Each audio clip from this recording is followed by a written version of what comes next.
Atling Gunashchish Jahawa. So good to be here with you ladies tonight. It's an incredible honor that you're taking some time with us.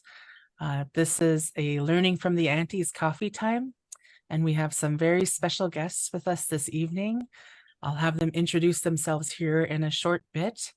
But I wanted to just welcome everyone who might be joining us out there in Facebook land and on social media. This conversation is really focused on the ancient ways of knowing how to be in a good way that we learn from our aunties, and give us an opportunity to kind of share knowledge around, how we learn how to do things better in our life, how we learn how to use storytelling and tone and context and presence to help guide our families and our communities, our cultures intergenerationally. And then on top of that, what lessons we can learn from these teachings and from this way of life that would be applicable in our everyday, in our work, in our program operations, and as an Indigenous evaluation tool. And so these three guests have taken some time out of their holiday break to share their thinking about this, and perhaps the folks that taught them. My name is Lagunai, Liz Medicine Crow. I'm Haida and Tlingit. I come from Tijuana, which is where I'm zooming in from right now. So there might come a time where my Starlink breaks down. And if that's the case, I'll probably drop off and come back on.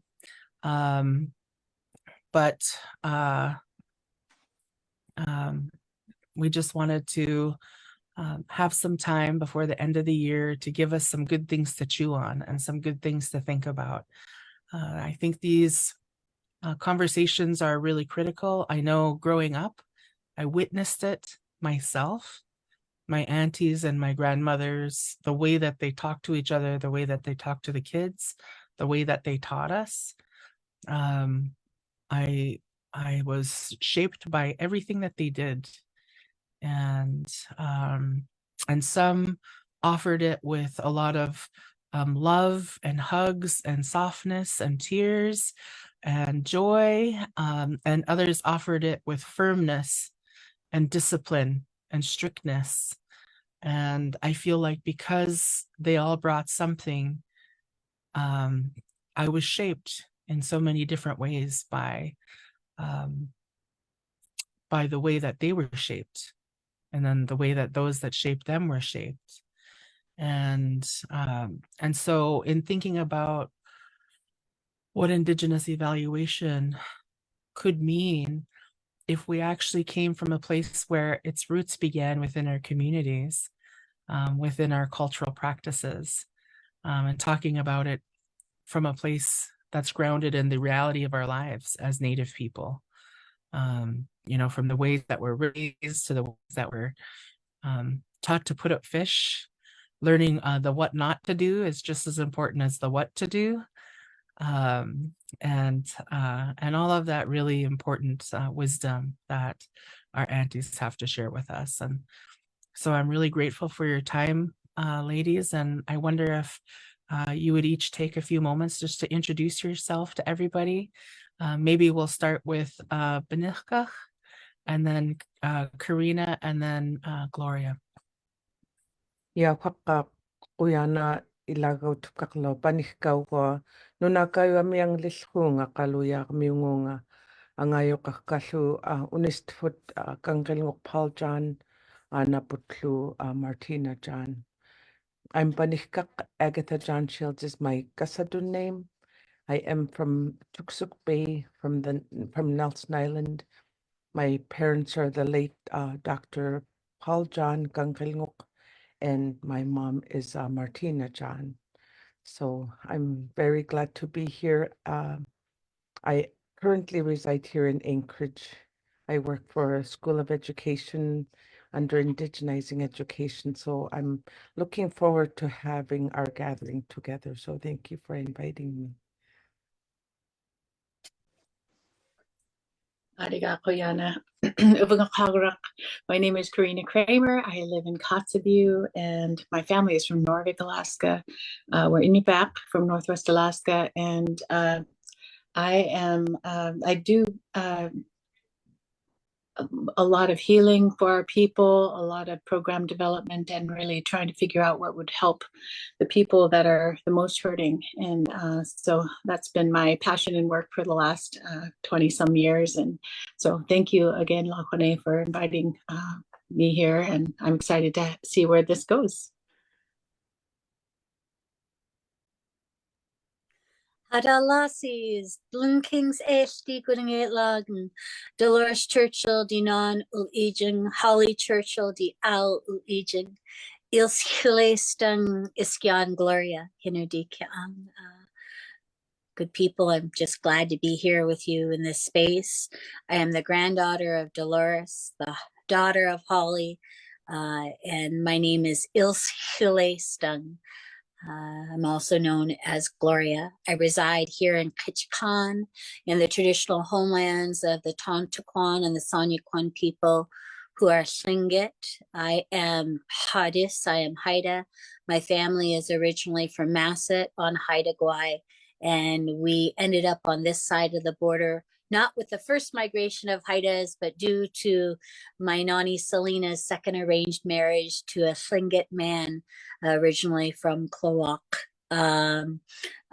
It's great to be here with you in this virtual space to talk about my favorite thing in the whole world, which is being an auntie. So, and I'm excited about how it develops into a conversation about how that Indigenous value set could really lift up people in their workspaces and in their leadership.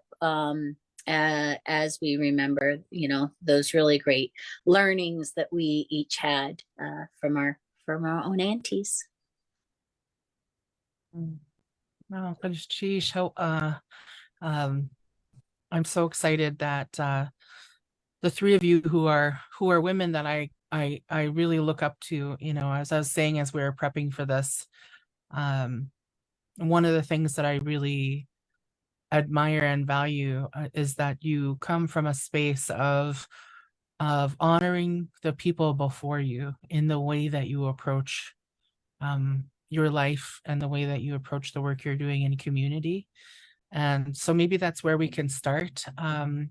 If you would each share one of your aunties who really had an impact on your life.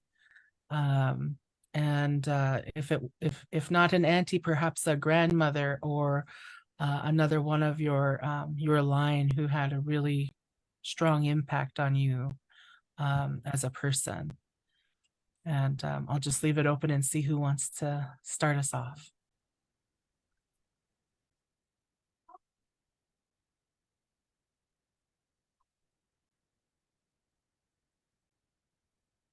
I could go ahead and start.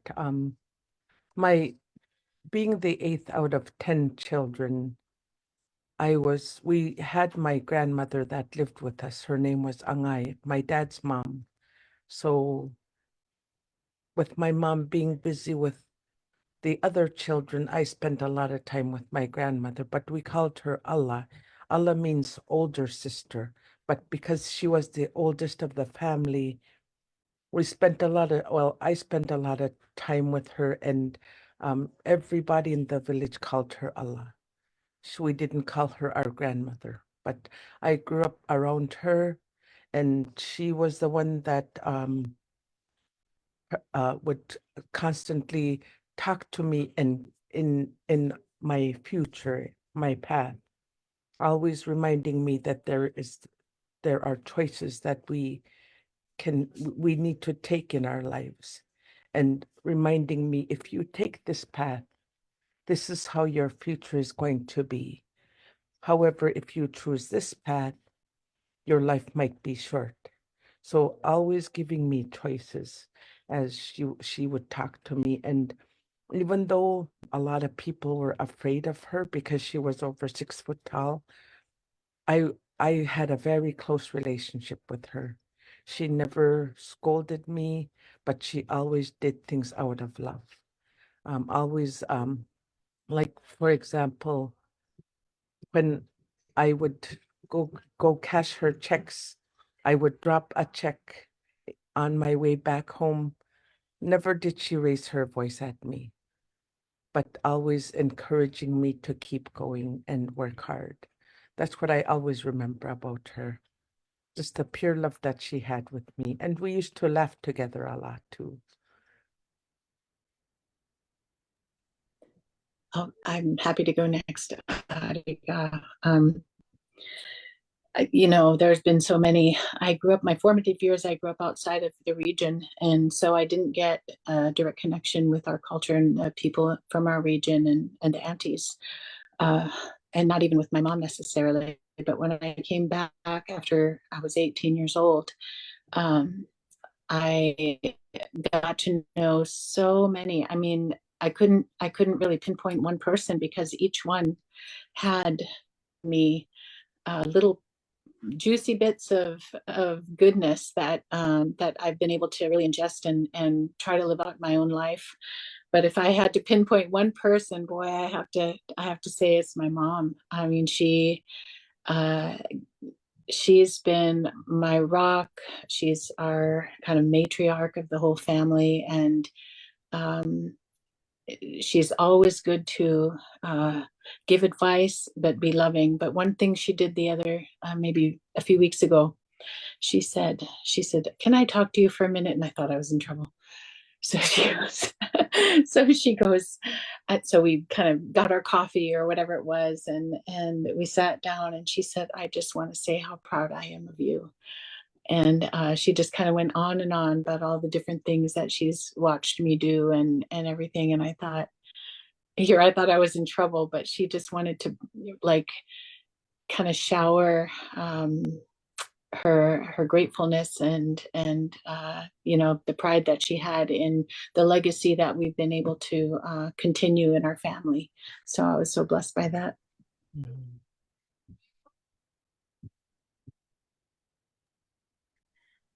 Pinpointing one woman in my life that had the most impact on me is not a fair question. And I think that's a bad auntie move right there, Log and I. And totally unfair. I think my entire life I've believed that that's my auntie April Yishi Kingang. And in the end, the older I get, the person I know has formed me the most is my mother.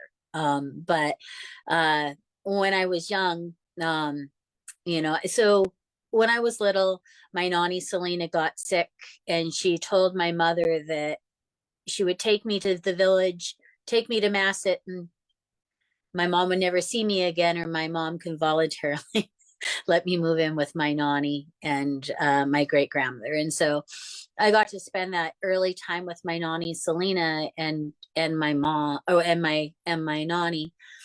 And I think that changed the relationship that I had with my mom, because I spent so much more time in the household of my great grandmother and my grandmother, my nanny.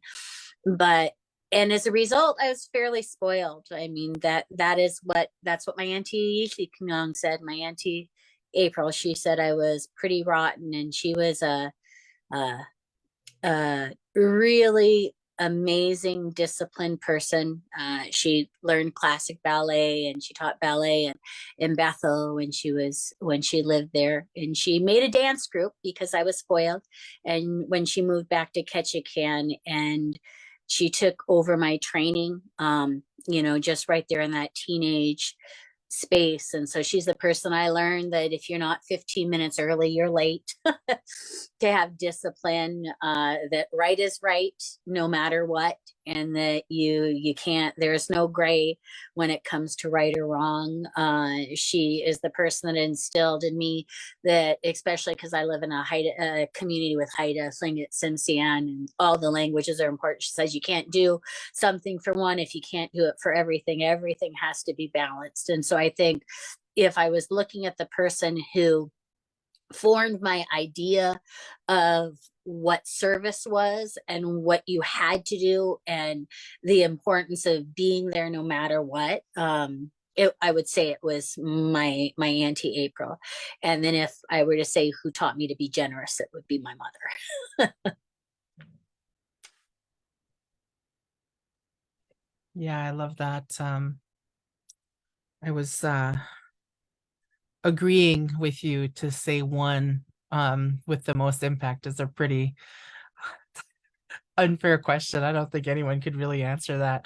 Maybe the best way of saying it is introduce us to one of the women who shaped you. And I guess that's a really good example there of being antied. Just scolding me right out of the gate.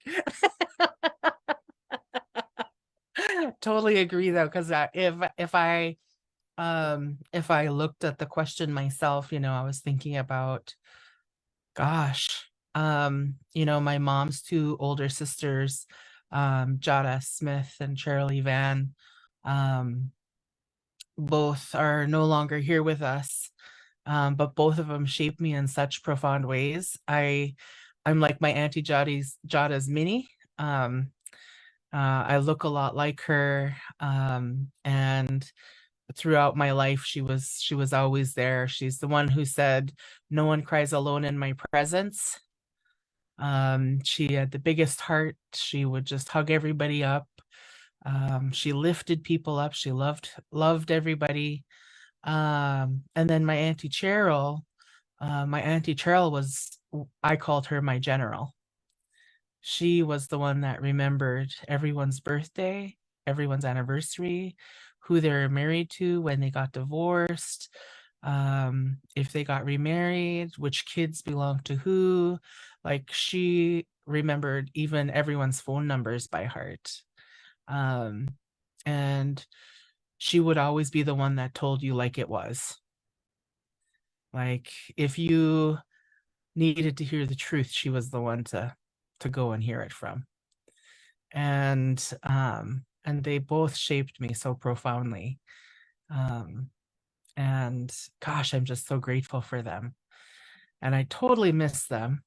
But I think about so many things that I learned from them just by watching them too, and not even just in our direct exchanges. One of the things that I've noticed in kind of contemporary Native culture these days is when we refer to aunties, who are we referring to? And the way that I was raised, you have any Native woman who's older than you is an auntie, out of respect. That's the way you treat them. And then you have your aunties by blood, your aunties by your clan, and by marriage. You have all these different ways of thinking about aunties. So just to make sure that we're all kind of understanding who we're talking about, we're not just talking about this immediate family context of auntie. We're talking about auntie in the big capital A sense of the word. And about the learnings that we have from the women who came before us, and even the women who are still with us. And maybe that's the next question I would ask is there a story or a moment that you experienced with one of these aunties that really changed the way that you think about the world or your place in the world?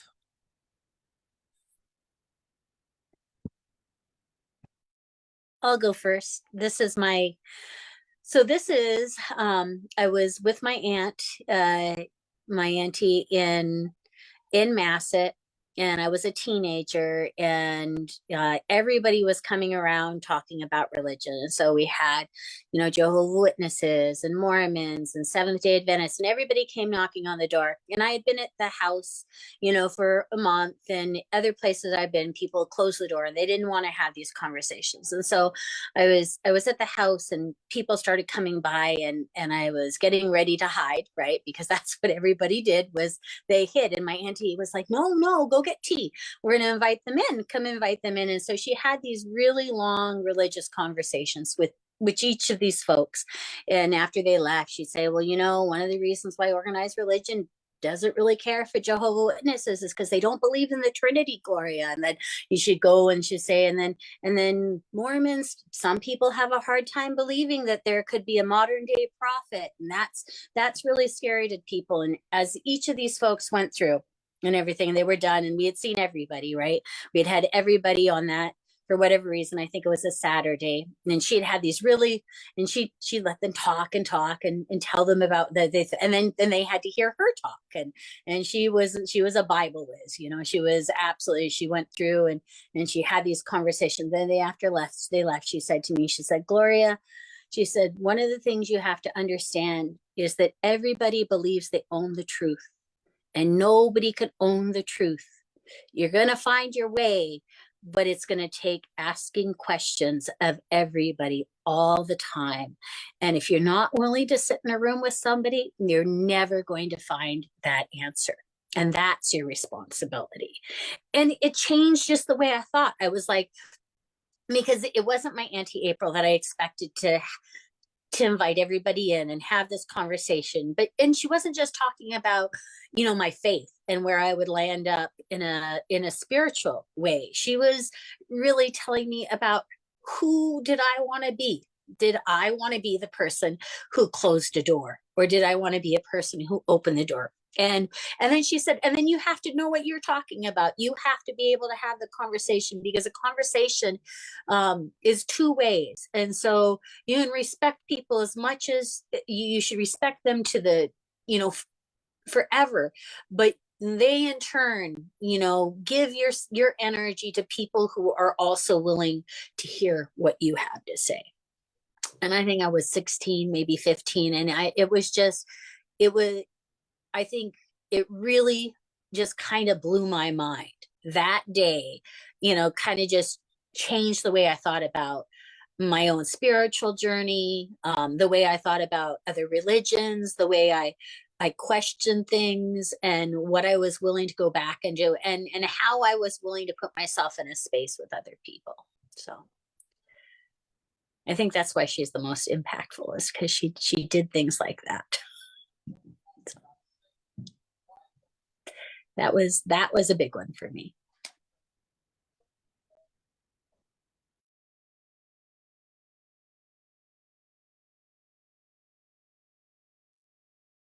While I was in high school, in our community of Tuksuk Bay, we always had elders talk to us at gatherings or at home.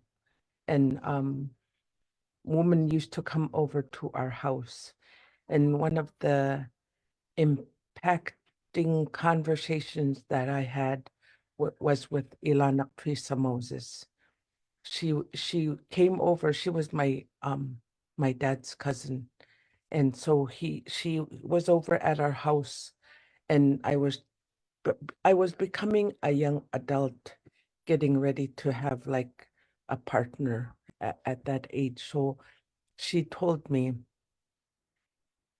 no matter how your partner is, you as a woman can mold your partner the way that you want them to be. And I never forgot that. And so when I met my husband, I always remembered that. And by working together as partners, he himself used to help change my ways, the way that I didn't want to be, and I did the same thing with him.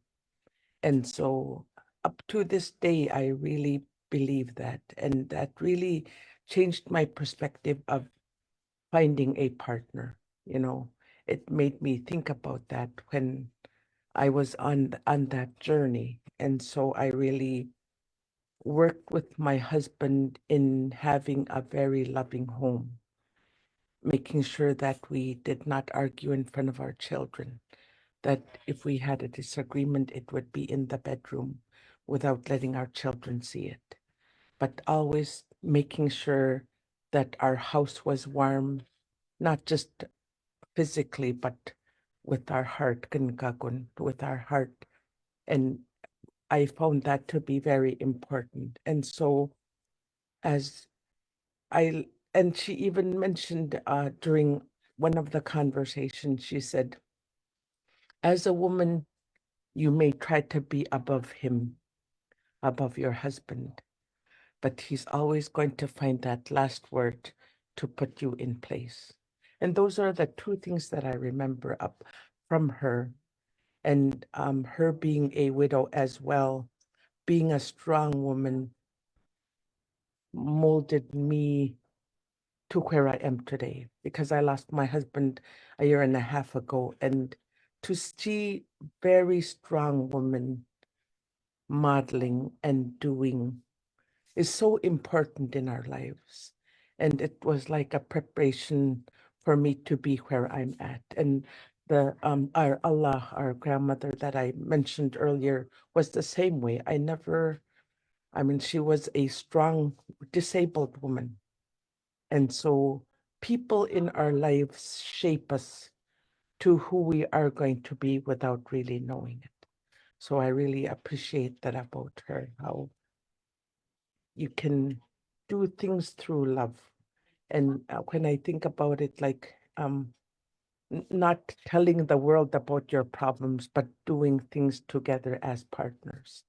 And that's what I really appreciate my learning from her about that relates to relationships.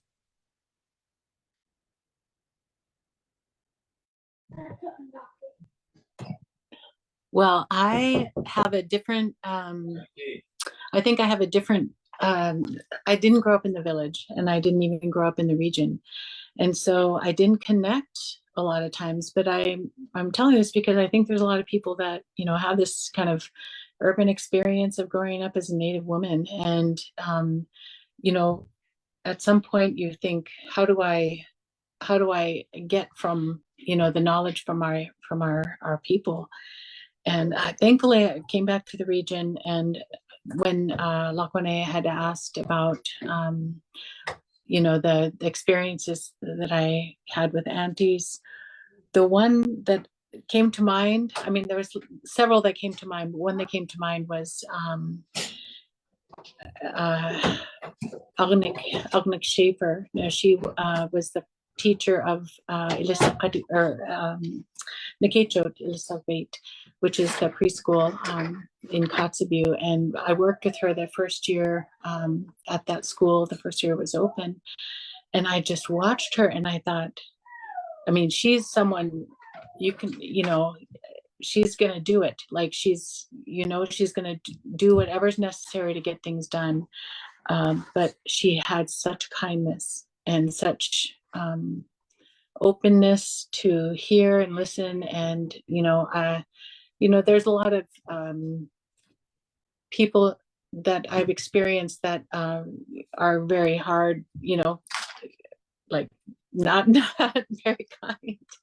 And I mean, to be honest, I've been that way too, you know. And so I remember Alumik, she'd always been kind, always been respectful, and but she was a doer. And so I try to keep that balance when I do the things that I need to do, and I always remember that.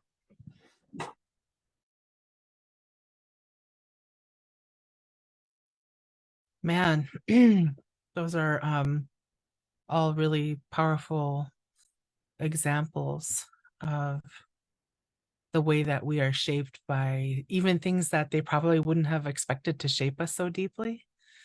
I remember when I was younger, I used to have a, you know, kind of a negative self-talk in my own head. when I would do something wrong or make a mistake, and I would scold myself harshly, you know. Sometimes in my own mind, I would think negatively about myself, and sometimes I would say it out loud. And I remember I was washing my grand's dishes, and I dropped one of her precious cups, and it broke. And I said kind of out loud, "Oh, you stupid," you know, and like kind of out loud scolding myself. And my nanny was in the living room, and she heard me, and she said loudly back to me, "You don't talk about my granddaughter like that." And it was like an epiphany in that moment. I woke up to the world in that moment in a different way than I was before. That I didn't belong to myself, that I was her granddaughter. And you know, I was young, but that has stuck with me. It's something that I go back to when I need to. Because it's not like, you know, those negative self-thought appear and evaporate. I feel like that as Native women, or just maybe even as women, we're constantly in that conversation with ourselves. But if you think about maybe how some of your teachings have shown up in the way that you engage, maybe there's something that you created, or maybe there's something that you participate in, an event that you help to shape or create, a gathering of some sort, a ceremony of some sort, where you were pulling those lines of knowledge that you received from people through to apply to that event. And, you know, what was that experience like for you? Does that question make sense? Maybe I'll start as you guys think of something. For me, I shared with you about my Auntie Cheryl, and you know, she was the general. She was the one. She had all the bracelets, and she washed dishes, and she cooked food, and she chopped fish and or chopped vegetables and cut fish, and you could just hear her bracelets clanking together. It was the best sound in the world. And boy, we sure could laugh together. And she just loved on all the babies. And one of the things that she did, that, you know, I really try to be like her, is the way she helped support families who lost loved ones. And the way that she took on that, you know, it's a clan responsibility in our way. If your opposite clan, one of the Eagle clans, I'm talking from our Raven side, our Tlingit side, if an eagle passes away, that's an opposite clan, then your clan has the responsibility of holding them up during their loss. And I just remember being around her as a child and being able to observe that. You know, it wasn't like she was sitting me down and lecturing me about this is the way we do this. It was that she had me by her side. And I watched and I heard and I listened. And, you know, when they were talking about this business, they would, you know, they wouldn't just send us kids away. We were there, we were quiet, we were serving snacks, nooks, we call them, coffee.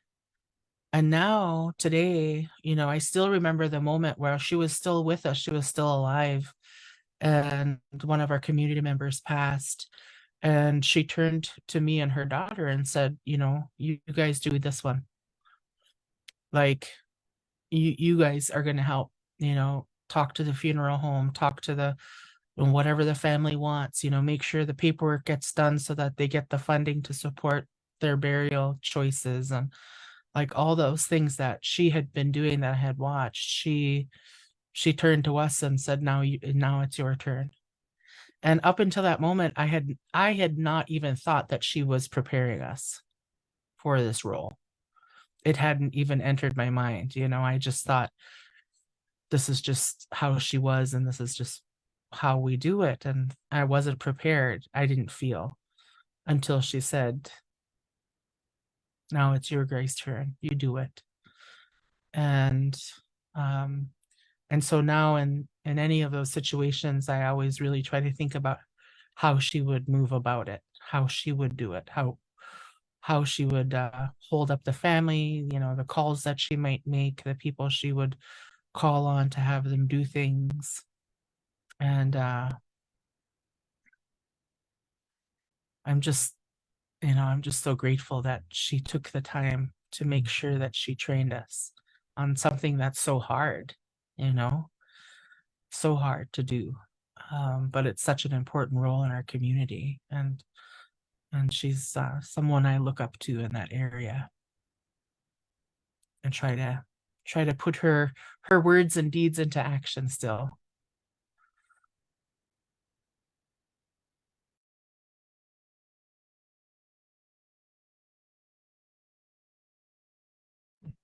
I can go next. I have I've been able to really talk to a lot of elders and, you know, just hear their heart and their passion for perpetuating who we are and our language and our values and all of these things. And it's almost like they can see this. They see this. They still see this new world, and it's still separate from, you know, the world that they've grew up in, you know, as far as the value system and everything. And they just, it's almost like they have this wish and desire to really try to put who we are into this new world. And they're a little bit removed from, you know, the working world and things like that. And they don't get a chance to anymore to really, you know, make that happen. And I think that, you know, I guess to the question or to answer, you know, developing the things that I've been able to develop, man, I just want to see if I can take their passion, you know, and what they see and put it into something that could work for our people, you know. And it's just exciting to know that this could happen. It just happens to be at this time where there's this Indigenous resurgence, really worldwide, nationwide, and Inuit Nunaat, we're just rising up. You know, we're gaining strength, and we're being empowered, even by governments. You know, with the Inuit Nunaat even getting land back, and you know, different things like that are happening, and they're acknowledging some of these hurts. And it's exciting to be at a place where I'm hoping that there's some sort of something that I've received from my elders to be able to put forth into the things that could work for our people now.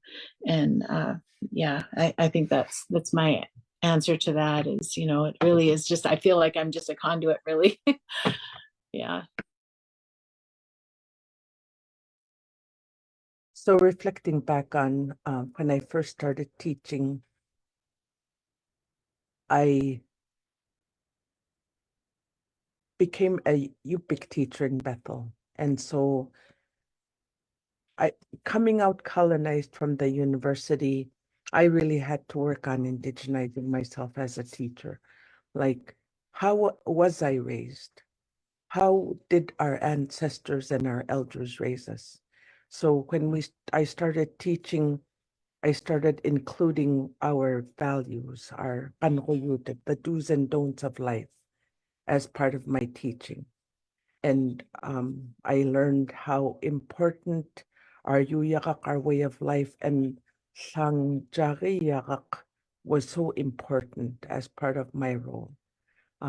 Basically working on the students' awareness, like what can I do as a teacher to include that as part of my teaching.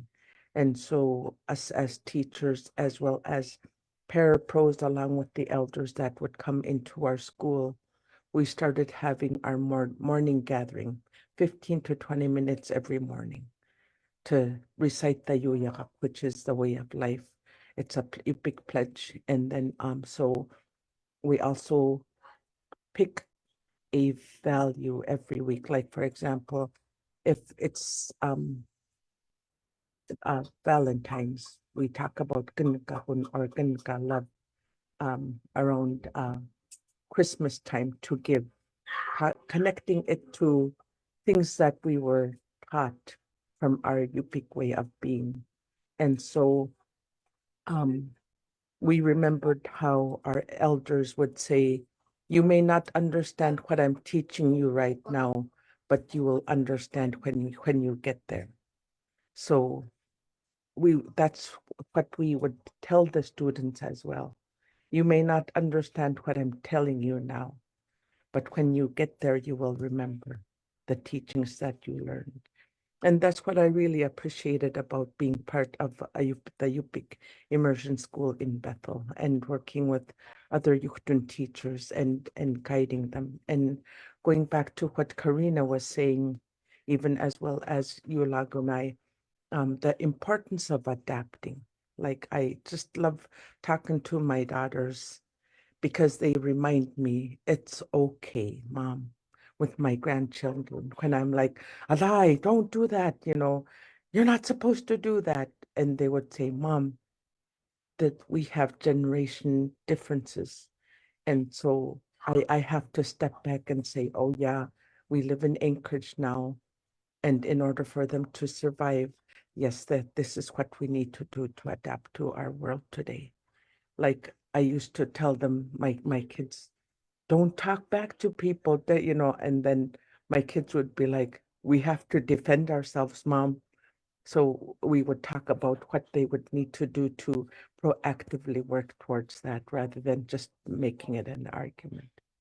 So now with my grandchildren, we're also teaching them how to say no, if they don't want to with the elders. Like, for example, we were always forced to kiss our grandparents or our uncles and things like that. And with our today's society, in teaching the younger children no, or to not get into, like, for example, sexual abuse. What can we do to teach our younger generation to do or not to do?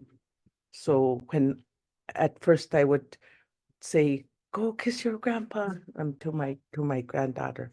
And my daughter said, Mom, she doesn't have to.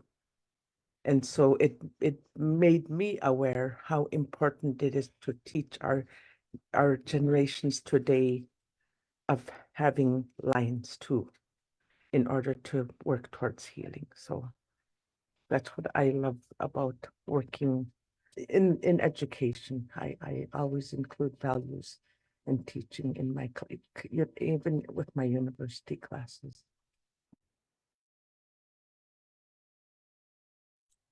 That's a fun question too, Laganai. So I think that I really appreciate, the conversation of a conduit, because that's really, from the generation, 7 generations behind us to the 7 generations ahead, how, just taking this learned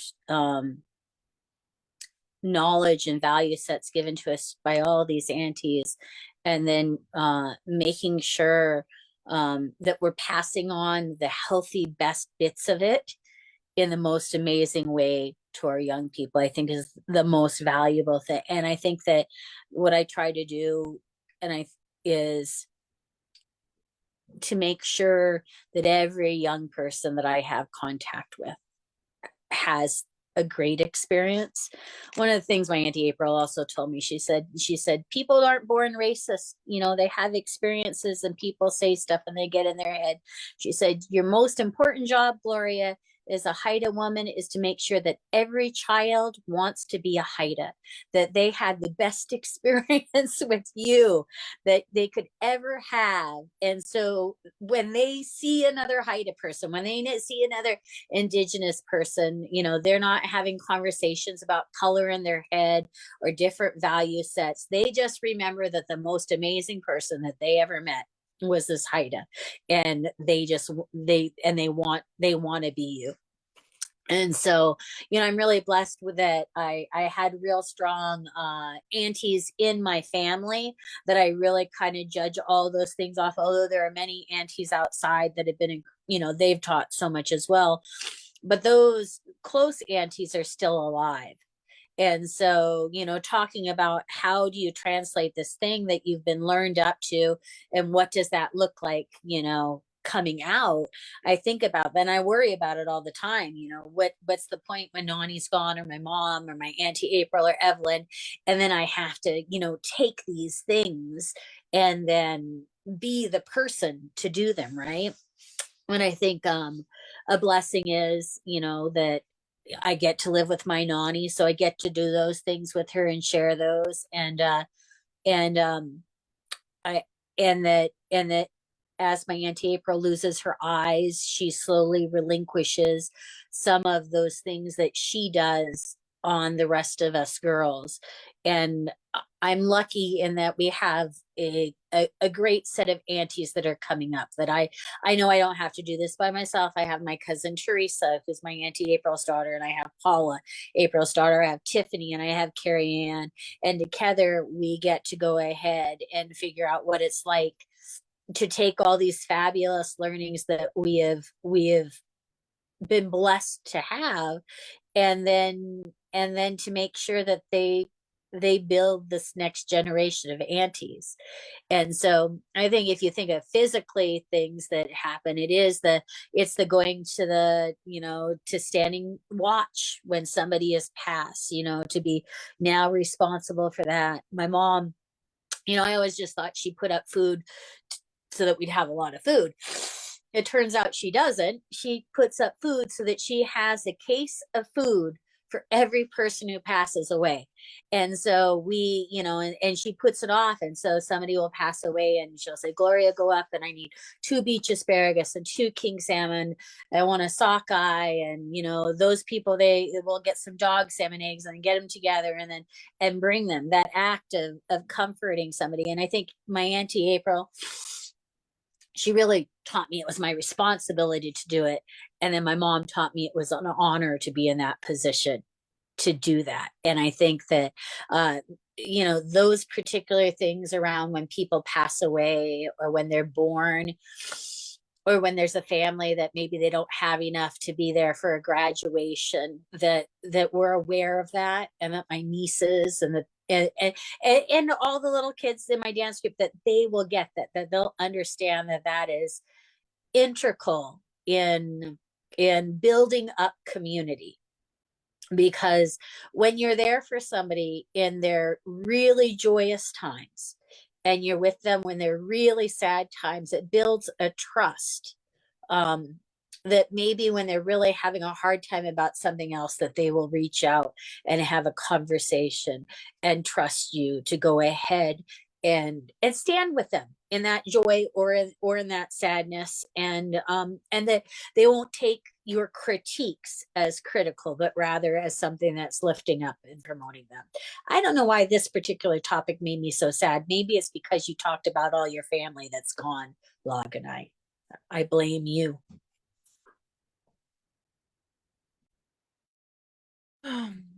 Yeah, I feel the same way. I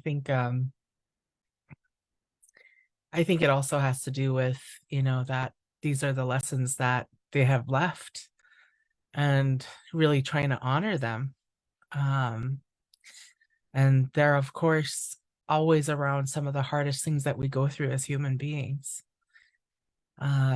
You know, Banachak, you were talking about some of the things that you're learning from your daughters in terms of that intergenerational healing space. And Karina, you were talking about something that I really loved, which is, you know, how do you pull that passion and the rigorous care that they have for maintaining our cultures into the way that we operate day to day. So it's not just something that's reserved for a special occasion or a special specific ceremony, but it's something that we live and we walk and we talk every day, and that we continue to build these high expectations, you know. It, a story that Ilse grandmother, Nani, my Nani as well, Dolores, shared with me, because I got to begin my weaving journey with her. She was my first weaving teacher, and she was extremely firm, not in an unloving, unkind way, but in a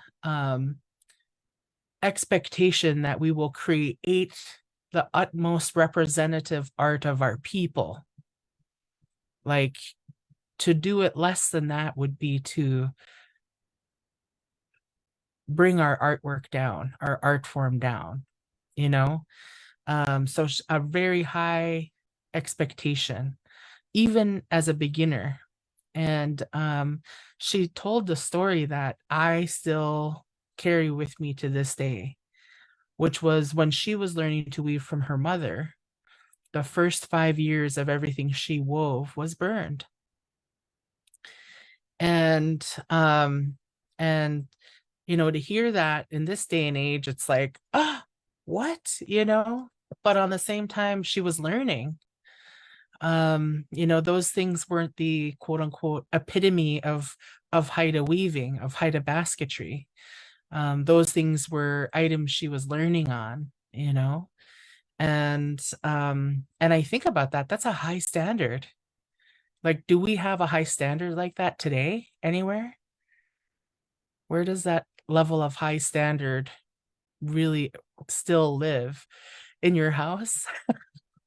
Yes, in my house. In my house, the high standard still exists. She cannot see, but she knows when it is not quality. Exactly. And we know too, when we're working on something and we're not satisfied, what do we do with these values that we have been handed, and we are the ones to steward them, and we're doing something that does not meet our high standards? What do we do about it? The expectations of our elders, especially in our history, right? You know, like we always talk about how, you know, if the stitches are even a little bit wrong, you could just rip it. You got to rip it.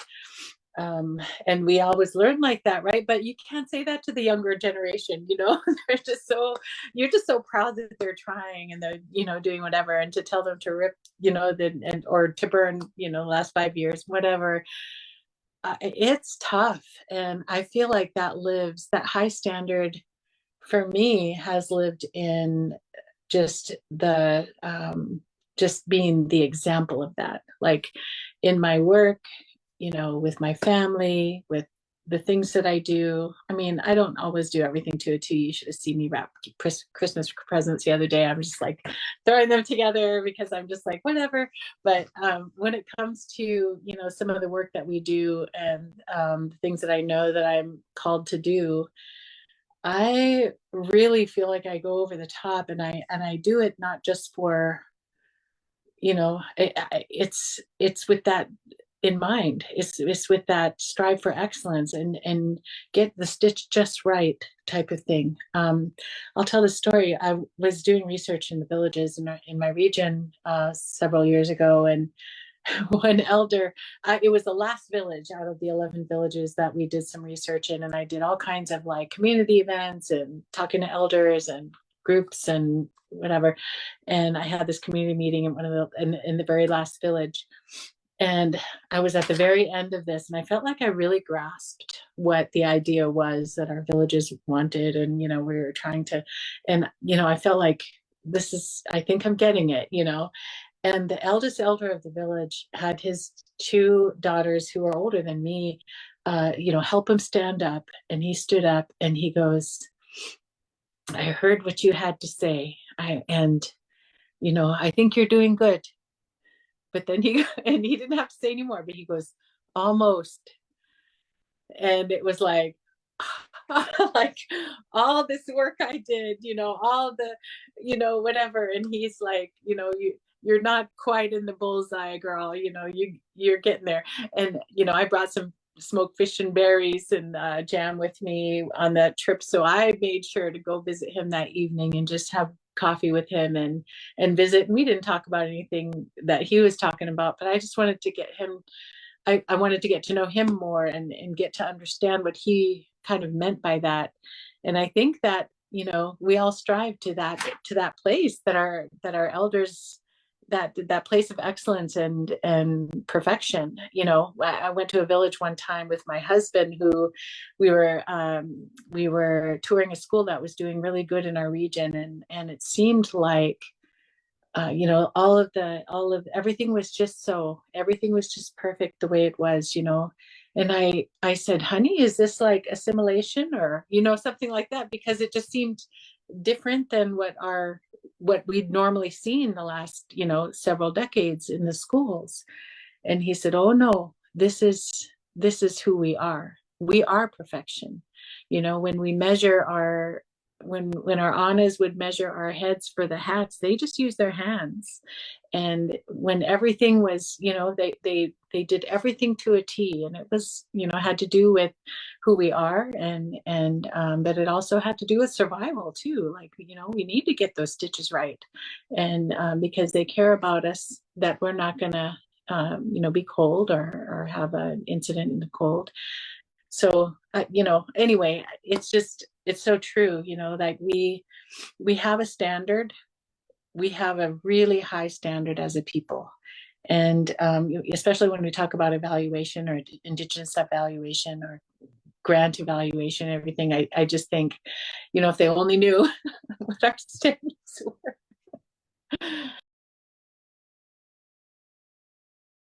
Perfection. Perfection lives in my house. Her name is Holly Churchill. She epitomizes that in everything. You can't make any fish without it. The sockeye is perfect. The boiled fish heads are perfect. The baked fish heads are perfect.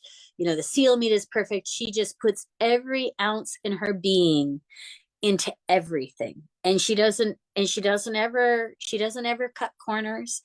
And so I think that it's like, how do you become that hero, right? And I've decided that I will never be that that perfect. But what I can do is I can take every ounce of the learning that she shares and that my Nani shares, and make sure to share them with my nieces and my nephews. And to be the auntie my Auntie April was to me, to all of my cousins' kids, and really to anybody who needs it. And I think that's hard because I think, well, you guys know, you can't, people touch our lives in such profound ways. And I think my problem is people really touch my life. I love people. And so it's really hard to see them hurting. And I think when you're a good auntie, you spend a lot of time with people who are hurt. And that's just the truth, because you're just in that space to have a conversation. And I can think about, I have a good friend, Debbie McClavey. Now I'm rambling. You guys are too good at conversations. I wanted to wrap back to the one about sexual abuse, though, because I think that was profound. How we have to change some of those things to protect our young people, to remove the generational sexual abuse from our communities that has happened through colonization. And I think that it reminded me, my grandmother, when we would go to church, we would walk by and she would see somebody that she knew was a pedophile. She'd stick out her finger, which you're not supposed to do in Haida, and she'd point across the street and she'd say, you stay away from that man, he did this. And I remember being so small and I would grow older, and lots of people would end up experiencing sexual abuse. And I was always just very careful. And I think, you know, my nanny, even being at that age range where, you know, so many of the family members went away and to residential school and came back different and changed in a not good way. And then it created this trauma in our communities. That she was determined not to be that auntie, you know. And so I think that sometimes we have to change things that are really difficult, and it's important to have that conversation, you know, how we teach our kids to use their intuition first now, you know, rather than the hugs and kisses. And once they know it's safe, then there's cuddles. But that was such an important thing. I just couldn't pass it by because it's such a hard thing on our communities. And moving between generations, it is a difficult place to be. Like like the grandchild that I was talking about, she's 6. She finally started accepting kisses from us, like even me, at the age of 6. But it's because we give her that space to make her own decisions. And I love that about empowering the younger generation, unlike what we had to go through. You're supposed to do this because this is what you're told by an elder, but we also have to find that shift in being those aunties today, to say it's okay to say no. It's okay to make changes, but also to keep in mind that we need to make sure that it's a proactive change, not just to change because you don't want to do this or that, but to be able to make that change. And we are perfectionists, and as we're going through these changes in our society, I find also, like, I think a lot about most of the time about love, like the shift that my nephew experienced from an elder, when an elder said, when my nephew made a mistake, one of the elders said, "We all make mistakes." And that totally changed his way of thinking or way of being, just from, rather than being told, "Why did you do this? Why did you do that?" But we all make mistakes. And that totally changed him, and it made him become a better person. And so I think about that as I shift with my children and other people around me about, I would wonder, how did our elders and our elders today, how are they still able to smile and lead when some of us are going through so much in our lives? And I used to watch my father do that along with the other elders. And now that I'm basically at the age where I observed him, I try to follow that and say, okay, I have to keep going. And remember that I'm not the only one who's going through this, nor will I be the last one. Because people are going to keep experiencing hardship.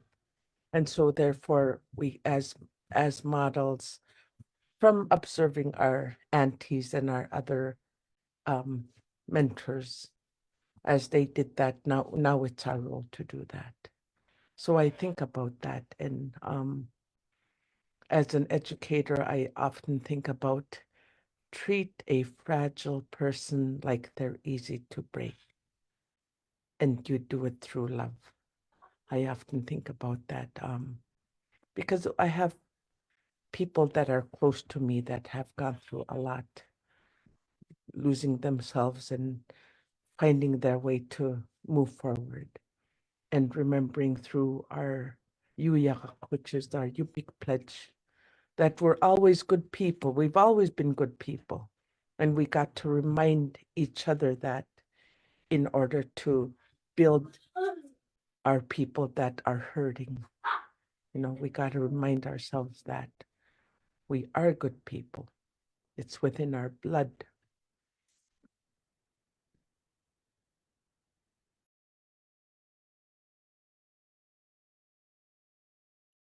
Well, Chaknak, that was really beautiful. I think that that's one of the things that I think about when I hear about the standard of perfection, or of doing it to a really high standard. And that's kind of what I hear is, you know, that we're doing it from a good place in a good way for a good outcome.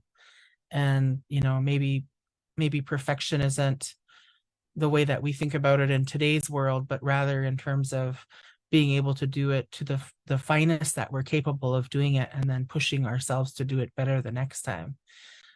Because many of these things were crafted to keep us safe. Like Karina was saying, this is often life and death in terms of the skill set that our people needed. You know, Gloria was talking about her mom's pursuit of excellence in putting up food. Well, that came from, you know, making sure that you're not only pouring into it the love that you feel, and the respect that you feel for the animal, but also knowing that, you know, you don't want to get anybody sick. And, you know, I was thinking about something that you kind of started to touch on too, Benachak, which is around when you make mistakes.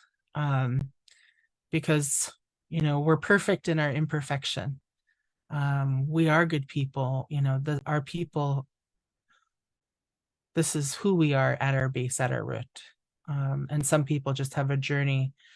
All of us have a journey, I should say, to get to be our best. And the challenges that we all face in life. And so maybe you could also share some stories that you might have had shared with you, or that you have learned yourself around how to intervene when what you're hoping to happen isn't happening the way you'd like it to, or when a mistake has been made, how you recover from that mistake. You know, one of the things that we've tried to do at Elders and Youth Conference is pull young people onto the stage and give them a microphone, so that they can start leading and start using their voice. And we give them guidance behind, and from behind them, and then from next to them, and we support them, and we tell them, like, it's okay to make mistakes. You know, if you make a mistake, just take a breath, take a pause, and then restart again. And that's all it takes. You don't have to, you know, don't feel bad about it. We're all going to make mistakes, and you're going to see us making mistakes too up there. But, you know, trying to help us move from a place of feeling shame when we make a mistake to a place of wanting to learn and to do it better next time.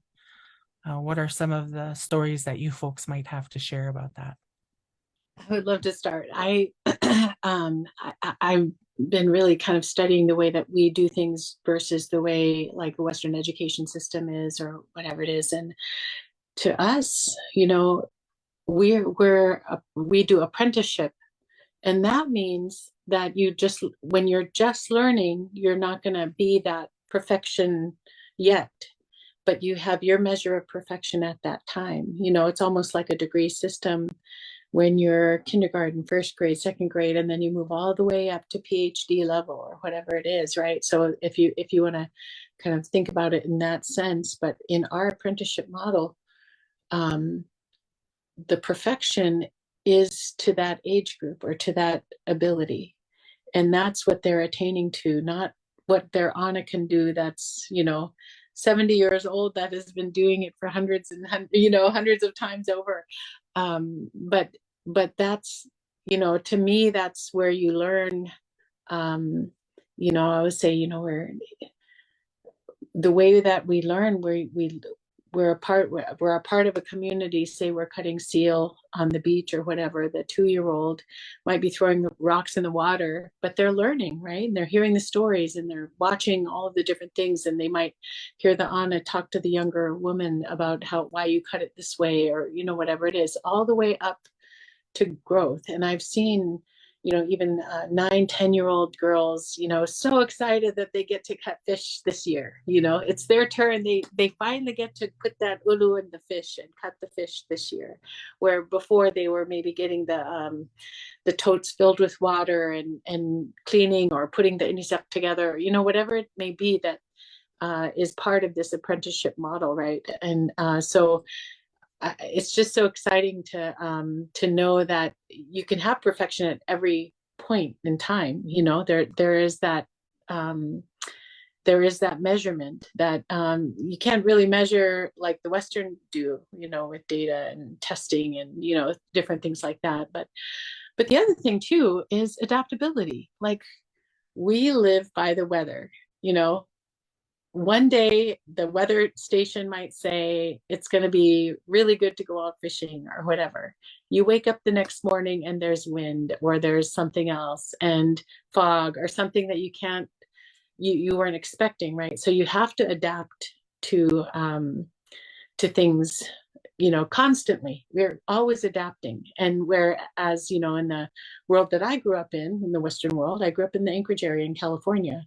And so, you kind of have this, you just kind of plan, you can plan what you're doing 2 weeks from now, or, whatever it is. But in our area, you have to be adaptable. And that means that the expectation needs to be adaptable as well, so those are the two things I wanted to bring into that.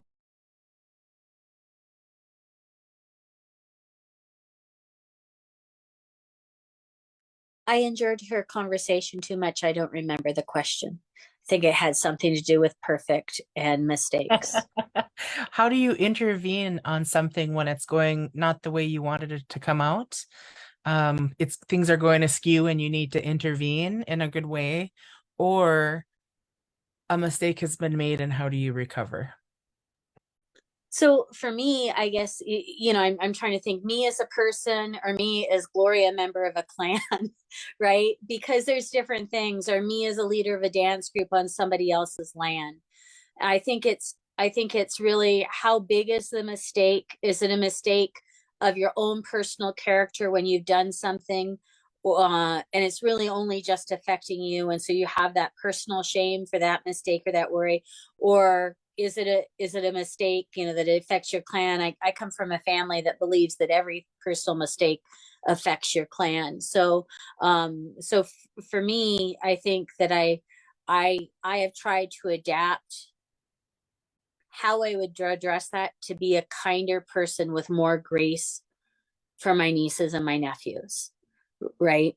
So making sure that they understand, because, I don't want them to have those self-doubt thoughts. I don't, I worry about, them becoming depressed and what that looks like. So how do you balance that discipline with what that looks like? But, in a party situation, you make a mistake, you acknowledge it right away. First of all, if I make a mistake, the first thing you do, so your family isn't accountable, is you take ownership of your mistake, as soon and as fast as possible. And so I think, and I always think in that respect. And as a result, because of the upbringing that I had living, with my nanny Selena, and then my nanny, with my Auntie April being so influential, and my mom just being good at everything. I try, I have to be honest, I try to make sure there are no mistakes, which means I'm planning 9 things out, like everything, there's always a snowstorm in Gloria's world.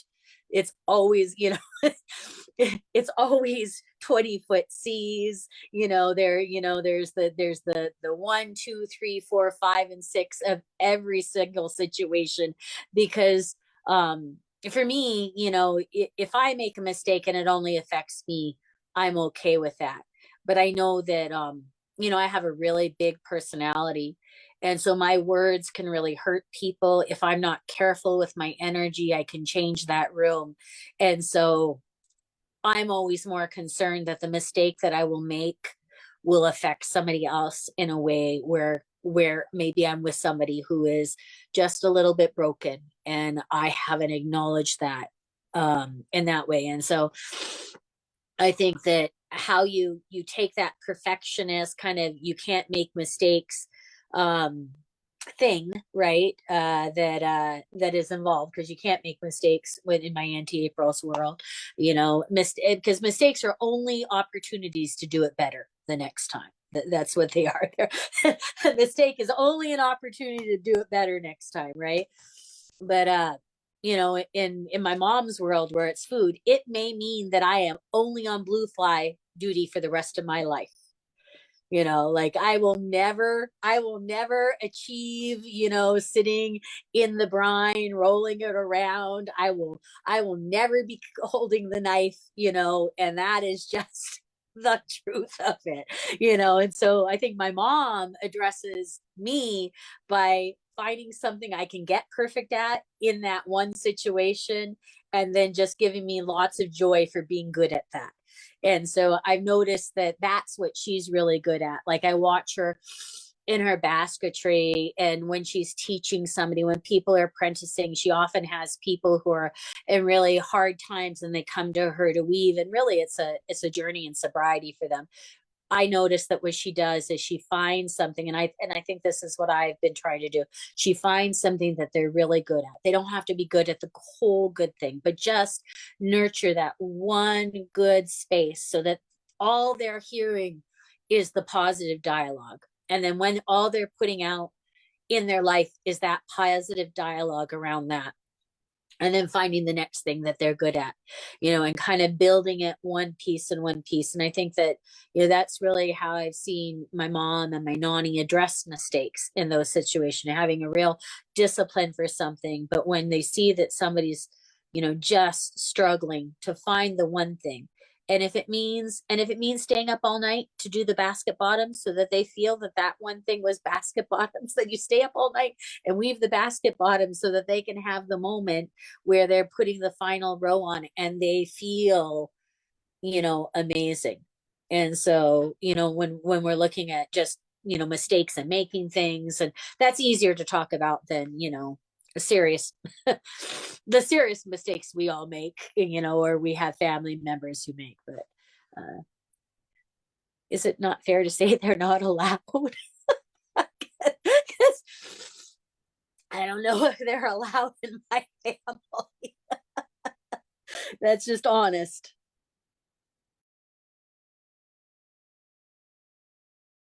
So as I was listening, I was thinking about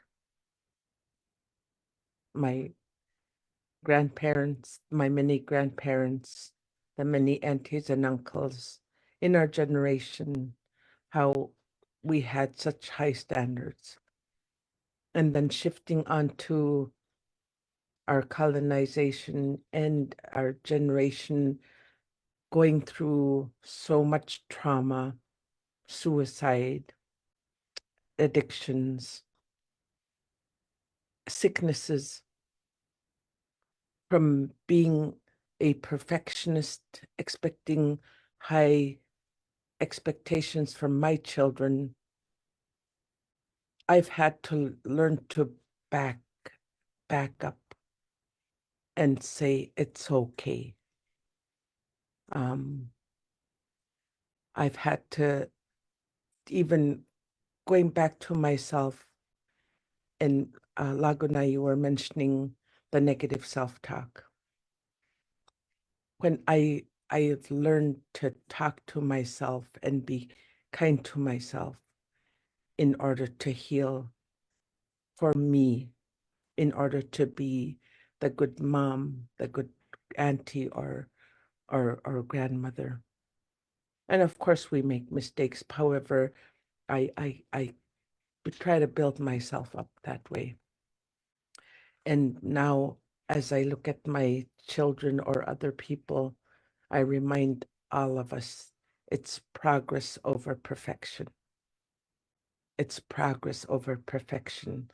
You're doing a lot better than you were a week ago, a month ago, 6 months, a year ago.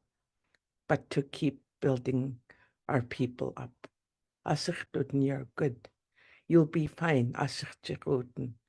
To keep encouraging that, because the trauma, the hurt has broken so many of us that we have to keep building our people up. And I noticed with my grandchildren, they're different. They're stronger compared to how broken the journey that I've observed, seeing my children losing their friends to suicide, losing their father, the trauma that they faced and how broken a person can be, but to keep building them up in order to be able to shift.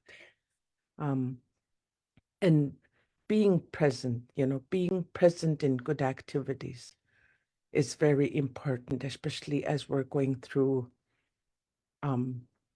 our mental healing. That's what our dad used to remind us. Take part in good things that are happening in the community, because it will help heal you. You may not know your purpose of being there, but people are going to see the good that you can give to the community, or you yourself can give to the community that you know that the community needs, which goes back to the examples that we were talking about earlier. So it's important, like when we're going through depression, that we have to be around people, because our minds are going to start tricking us, and it's going to make it harder to take part in a community if we pull ourselves away too much. So I try to this is the journey that we're going through right now as a family, that we got to, even though we don't want to, we need to. Like going dancing is very healing. But yeah, that those have been very important in my journey right now in trying to help build people up. That's progress over perfection. So before you go on, Logan, I totally internalized that conversation. I thought about being perfect in my own family. But what I tell other people is forgive yourself. Forgive yourself and put out into the universe that good things are coming to you, because the universe responds. Like the world responds when you put out that positive energy and you start saying that you're worth it. Amazing things. And I used to manage a women's shelter here in Ketchikan, so domestic violence shelter. And I think that was the most, the women mostly, just you're put out into the universe that good things are coming your way, and have your eyes open for when they show up. And really, and I tell my Uncle Frankie this all the time, forgive yourself. If you can't forgive yourself, you can't, do that. And I think that when we make a mistake, especially a bad mistake for ourselves, especially when our family has high expectations for us, or we've let somebody down so bad, that we can kill our own spirit with our own self-negative talk.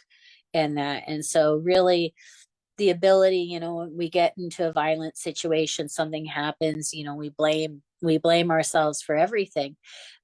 But to say, to forgive yourself is really, I say is forgive yourself. It's okay to forgive yourself. You don't have to hold on to this forever and ever and ever and ever. I'm not. So just forgive yourself, and then be willing to say good things about yourself and be willing to accept good things, because nobody likes a stinky receiver. That's what Verna would say. When you won't, people who don't receive compliments good, like me, are stinky receivers. So don't be a stinky receiver. Accept compliments. So anyways, I decided to borrow some time that I'm now giving back to you, Lagunai.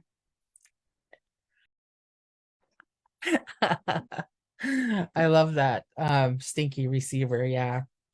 I think that was one of the hardest things that I've struggled with when people, and I'm sure it's something that we're taught as Native people, but also as Native women.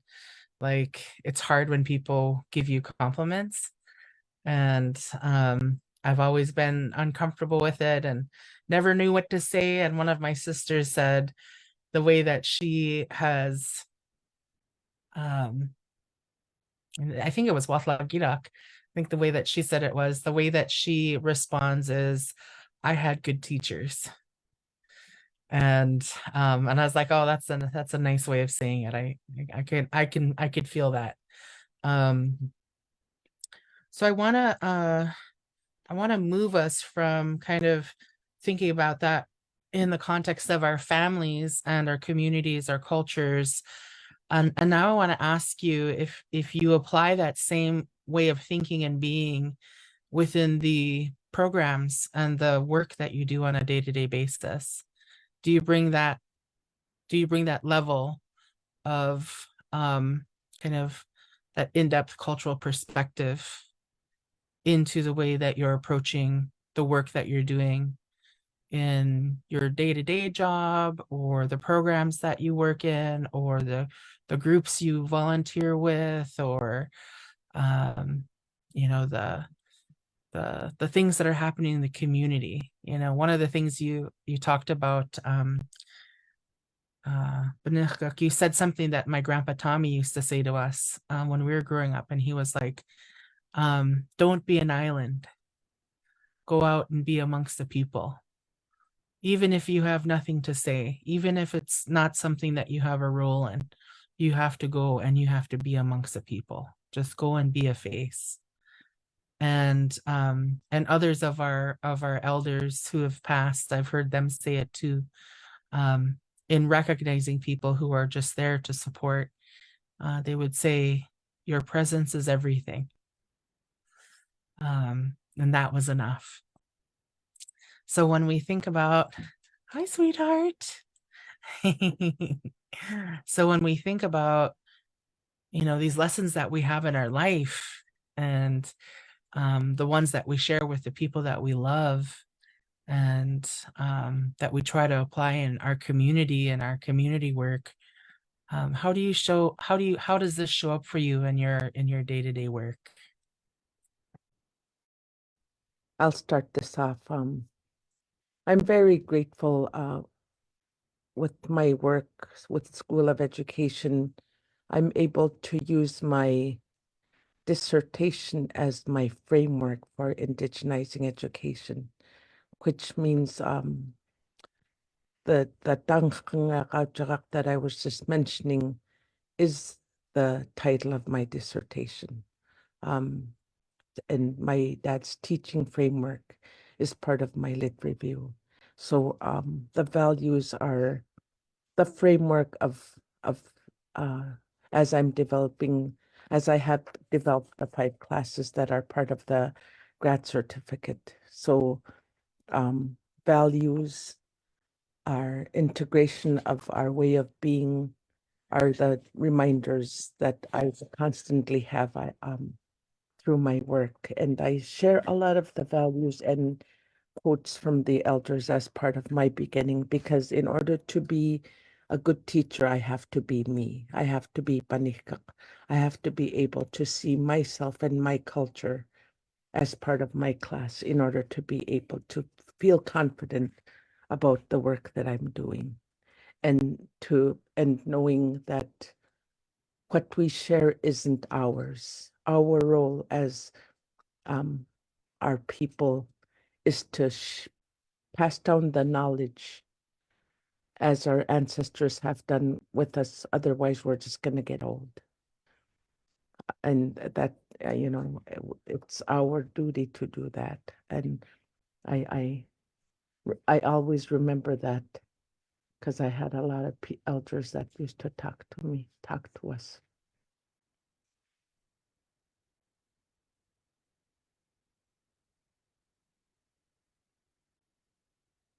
And as we're transitioning, I just wanted to share with my grandkids before they leave, we always tell them,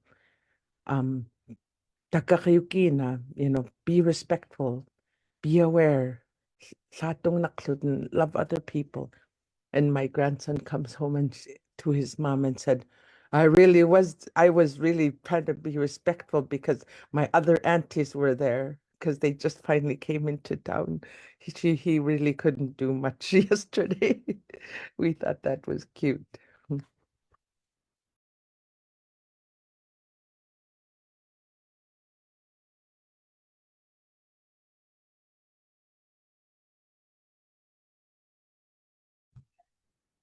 I'm happy to go next. I'm having a hard time really navigating the what I know, the kind of the purity of our value system and being able to figure out how to integrate that into the workplace or to the work that I do, because it's almost like there needs a bridge or some sort of middle space that you can kind of, I'm getting real cozy because I have a cold, so just wrapping in a blanket. But anyway, yeah, I just want to jump in and be like, this is the way it needs to be. We have to, have these values and we have to do this stuff. But there really needs to be almost this stepping into that, especially into this colonialized way of thinking and working in our areas. We're almost completely westernized in the way that we do business and work. And although we may have our values listed on the wall or on the back of our business card or something like that, I had a hard time experiencing that in the day-to-day workplace. And so that's been, I think, my biggest struggle is trying to figure out how to charge forward with being able to help people see that this is our land, this is the value system rules in our land. And the reason why things are so disrupted and things are so toxic really in a lot of areas is because we're not respecting the value system and not really being able to use that on a day-to-day basis in the workplace. And anyway, that's my belief, and that's what I've been really trying to do. But it's not embraced right away. So I'm finding that there's a introduction. There's almost like this readiness assessment, that you do, and when it comes to different places, and you're thinking, are they ready to hear about, being able to use respect for elders in, the Medicaid system, or things like that. There's some real stuff here that that would help our people, that could serve our people better if we just adjusted even a little bit in these different areas in Western business. So yeah, I think that's one of my biggest struggles, and I'm still trying to navigate through that. But I hold strong, to what my elders had, kind of staked in the ground as these are our values, and these are the things that work here, and this is how we're going to survive and thrive in our land. And I think, again, I said before, we're at a good place right now where we have it here. We have enough of, we did this so much now, it's not working. What can we do different? And so now we can be able to introduce these things into and ideas into the workplace as well.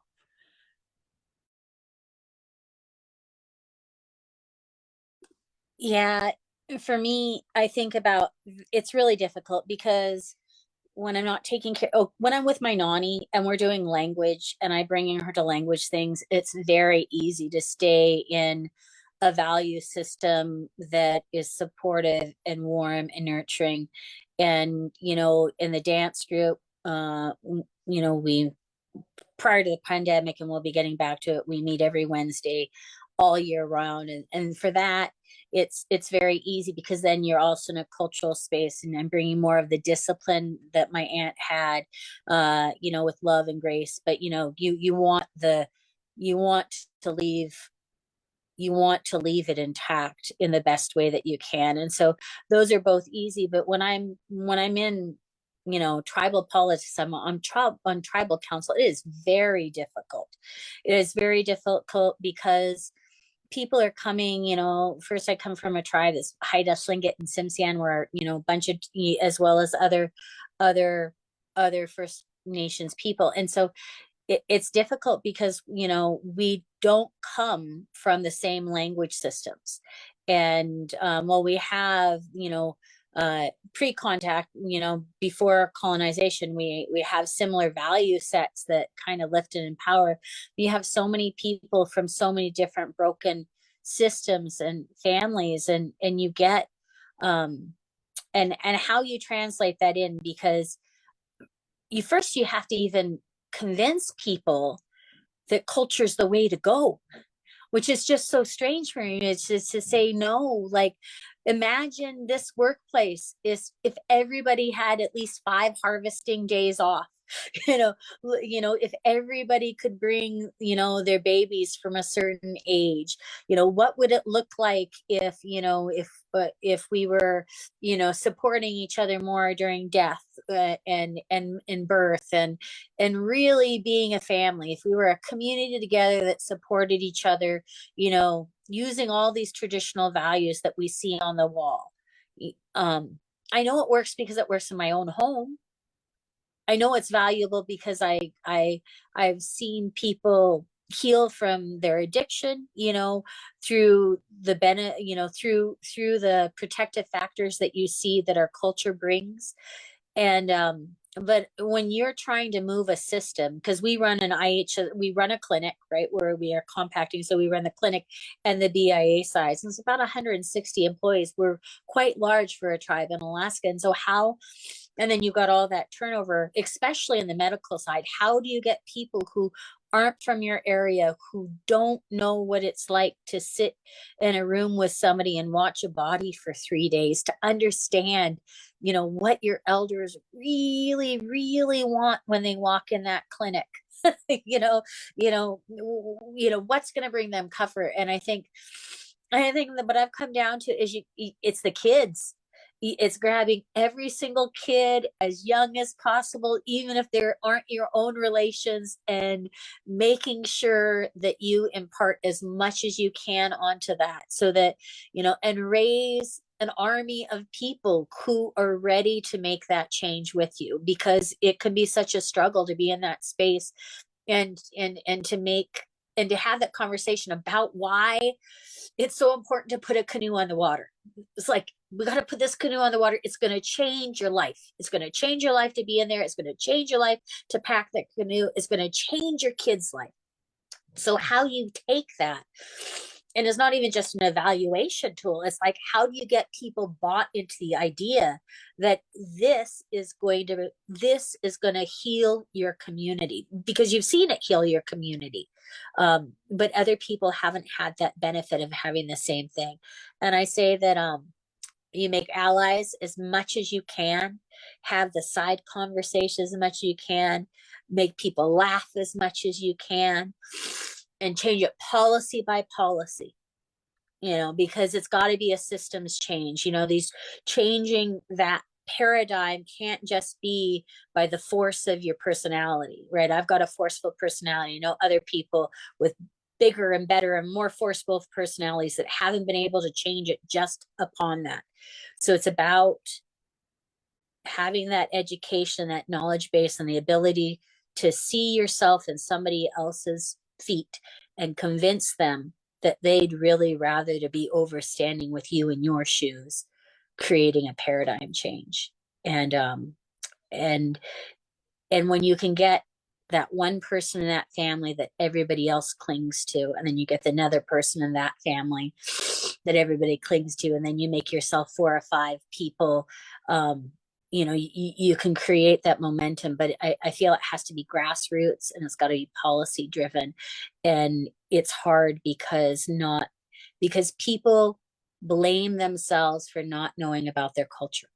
They had no control of their parents and their grandparents being in residential school. But that loss and that blame is so difficult. And so people cling on that because they haven't had anything else.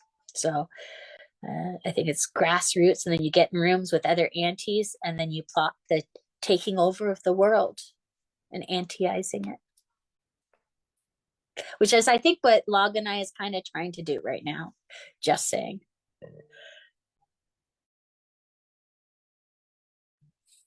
Yeah, I think you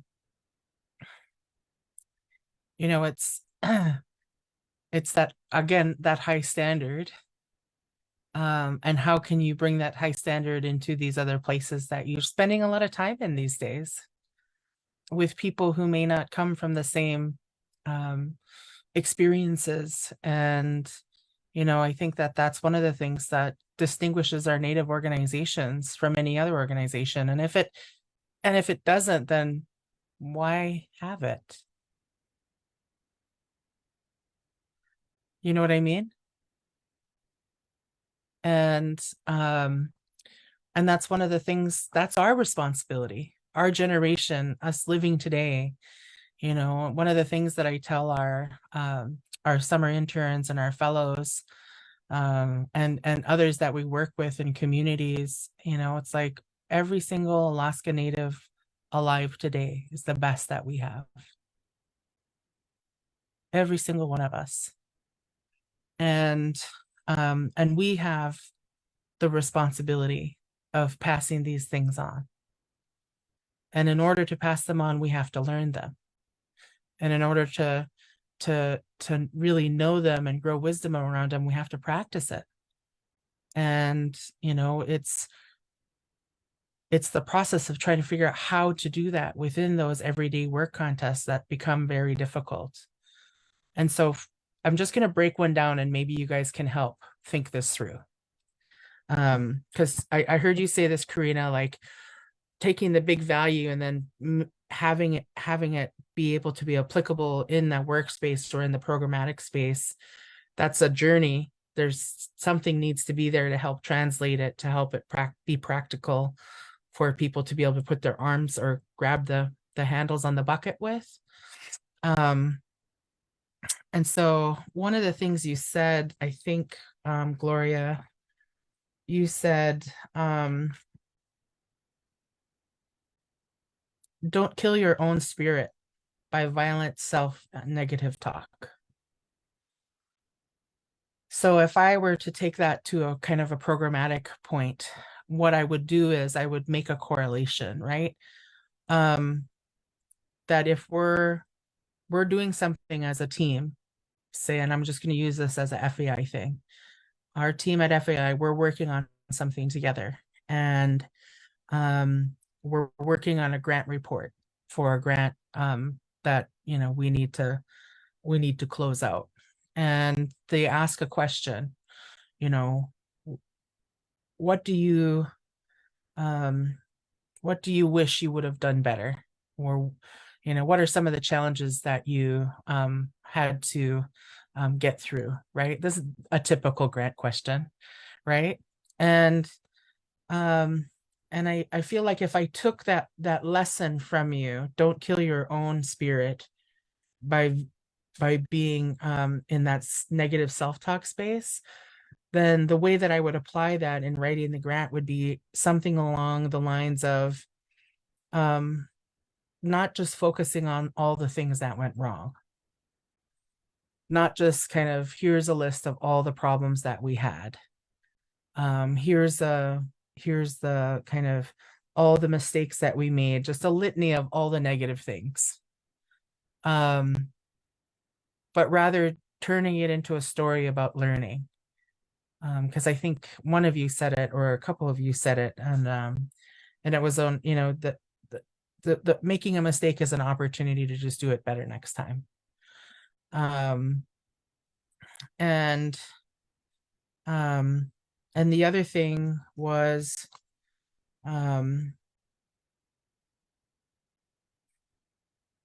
where is it? Something that you said, Benechka, that I thought, as I was thinking about it from like a organizational standpoint, you know, when our organizations stand too far away from our communities, when they're not embedded in our communities, when they're not walking the talk, being in lockstep with our communities, a distance grows, right? And you said it's hard to be in a community if you pull away too much. And you were talking about kind of the cycle of depression. And I think about that in terms of like an organizational standpoint. I think about that lesson applied to making sure, as you ground truth yourself as an organization, that you're connected to your community, right? And how are you going to be able to tell that you're connected to your community? What are the ways that you would be able to tell that? So as I'm just kind of trying to think through the practical application of the advice that you folks were sharing. And maybe you have a response to what I just said, or maybe you have another idea as well to share.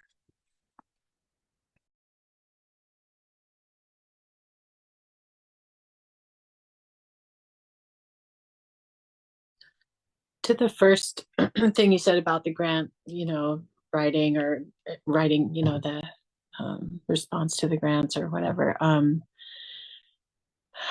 I really think we're in a space now where we're seeing a shift in the grantors' mindsets with Indigenous work. And I think we're in a space where we can look at these, what would you do better next time or whatever it is,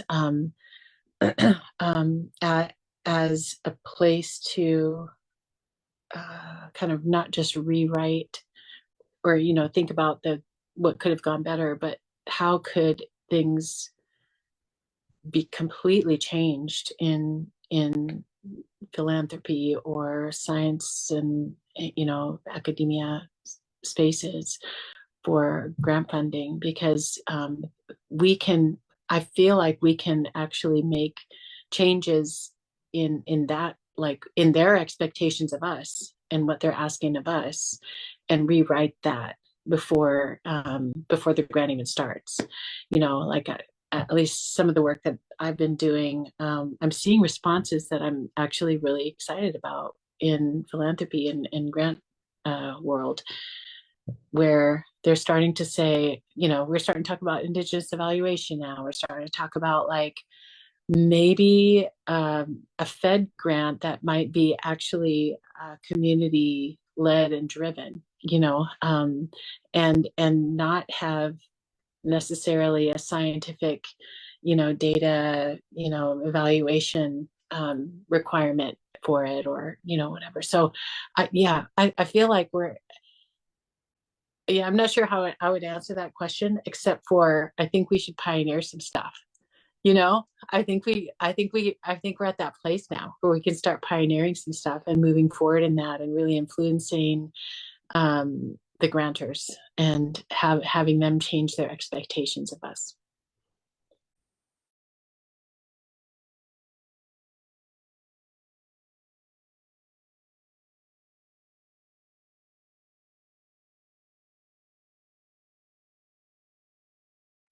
So this is actually harder for me right now to wrap my head around, because I know I do it every day. I think it's about the language you use. I think it's about even your energy you get. Like I know that when I go in with a really kind of Western energy, like I'm gonna get stuff done, I'm gonna get stuff done real fast, nothing gets done the way it needs to be done. So I gotta pull that. I don't know if it's really a Western energy, though. I do think it's a Haida thing too, but pull that back. And I think it's the energy that we go in with, and then it is the changing the words. But that's really difficult because we've got to change it off in our own head. as well, and how do we teach each other and hold each other to changing the way we respond to these questions purely from an Indigenous kind of anti mindset, right? And that's why I love having you as a relative, Loganai, because this is what you're good at, and I'm good at the other stuff.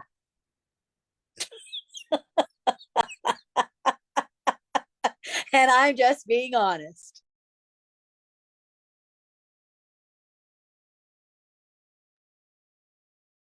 I don't know if I quite am understanding the expectation or the response that is needed from this, but the way that in my workspace and the people that I work with, I've learned, like, when we're teaching or talking about teaching, I remind my colleagues about being aware, because that is the way that we are taught, or the way that we have learned. And I've noticed how much more aware that they get as well from talking about that, rather than just focusing on, okay, where's the child's, or what is the expectation of a child? Are they passing or failing? But focusing on awareness and making that as part of their own growth as well. And also including things like building relationships.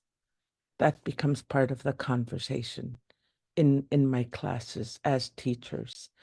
These are things that I know our elders and our ancestors have taught us. You got to get to know one another. Knowing self and others. In order to be a good teacher, you have to know who you are in order to be able to better serve other people. So I find including how we were raised, the values, the do's and don'ts, and even our language makes a bigger difference as I transition and work in my workplace to do a better job for our people. And so even reminding our teachers that they have taken over the roles of the elders, which makes it a bigger responsibility when they come to the villages or to the communities.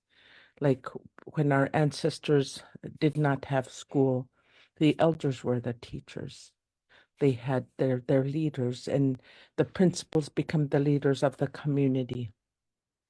And the elder role becomes is part of the teacher's role. So it seems to awaken them even more when it's approached that way, rather than saying, "Oh, they're the teacher; they know everything," but to be able to find a way to bridge that. I don't know if I'm answering you correctly, but I'm finding that to be the ways that I approach what I do in my work, or even with the conversations that I have with my colleagues, and for our colleagues to also know that they're allies. We need them. We got to work together in order to make a shift in our society.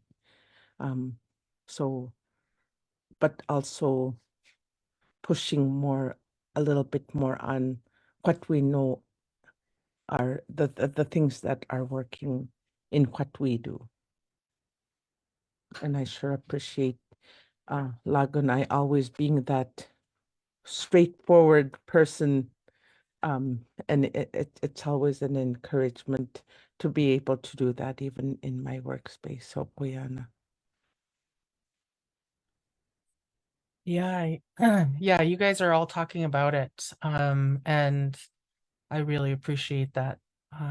You know, it's kind of trying to put on handles, kind of making that bridge from what we live every day, what I know you guys live and practice every day, and making it come alive in the everyday work that you do. You are, like you said, Benirka, you you have to be yourself in order to be able to be to be successful in terms of what you're trying to attain or trying to provide. And you know, I think about it in the education context, right? Like there's some pretty straightforward, I guess, from a Western context, measuring kind of measuring sticks or metrics used to tell whether a child is you know, attaining a certain level of proficiency within a subject area, right? And that can be really just really focused on just that child and how that child. And so you have the teacher who is, you know, kind of assessing them about whether they're able to attain these certain things. But as I listen to you speak, a few of the things that I would say might be a more kind of Indigenous framework for understanding where they are or how they're doing is to be aware of the context that they're in. And that was one of the ones that you said was being aware. The other was building relationships. And really being able to kind of have more of a contextual understanding of what's happening, as opposed to it's just this, you know, binary, they're either passing or they're failing, right? And I feel like that kind of in indigenizing evaluation is much like probably indigenizing education, or indigenizing operations, of all of these different programs. It's like, how do you make that accessible and easy or more tangible for our people? Be like, okay, I can do this. This isn't impossible to do. Like there are ways that we could say, well, this is who we are and this is how we know, right? And how do you measure that, you know? Does it need to be measured? What would how does the auntie know that you're ready to move from working on swatting away the blue flies to being able to actually pick up the knife and start cutting fish? Yeah, I think it has to be measured. I just think that we have to change the way we think of those measurements, you know, and you have to change the questions. So you have to change the questions, you know, because you know, really, and what does that look like, right? Because you know, how at one point did, you know, my cousin, I always put up the herring eggs in our house, right? I put up all the herring eggs in our house. I have, because I learned it well and my mom noticed. So I graduated to being completely in charge of it. So my niece has been helping me out for the last couple of years, right? And so you know, last time she did it with such precision. I knew that I would only have to show her one time and she would put up the shrimp just fine, right?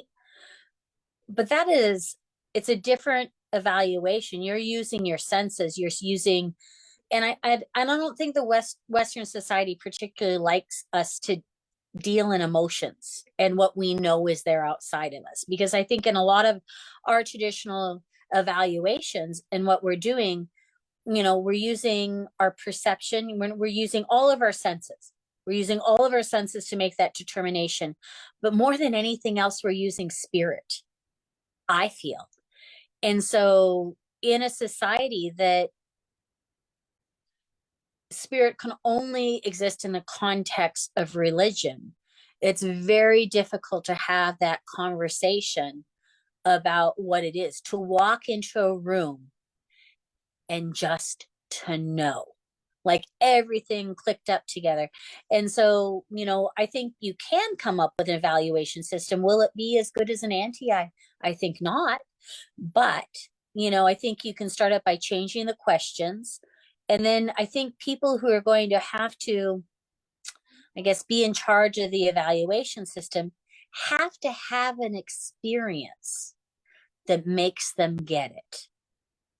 Like you can't just, like I know of somebody recently who is recently adopted, right? He is non-native and he's got native children, and he went and he came back from it, and he told me his name, and he told me about killing the money, and he was having all these conversations, and he said, I didn't get it, but he said 12 hours on the 3 days before you achieve something together that you cannot describe to anybody. And I think in an indigenous, at least in my mindset, to do it well, I think people who are using this, it can't just be this Western concept of a pen and a paper and a checklist,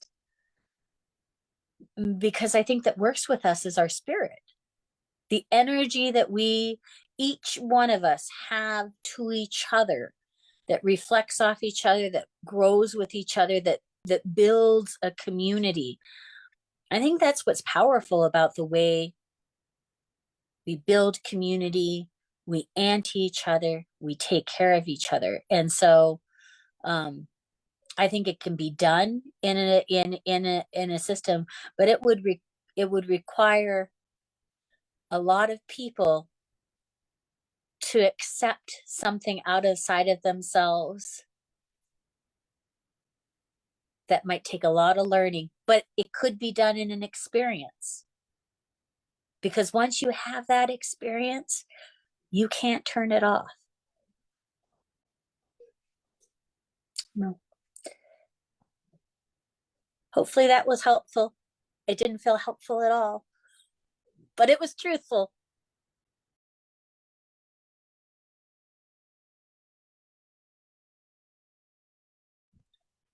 I keep reflecting back to,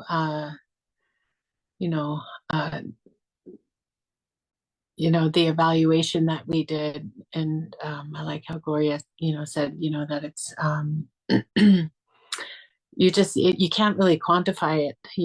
There's a certain spiritual aspect. There's definitely, the way Panikak said, there's a relational aspect to it. There's things that you, in these different programmatic things that we're doing, how do you really evaluate that?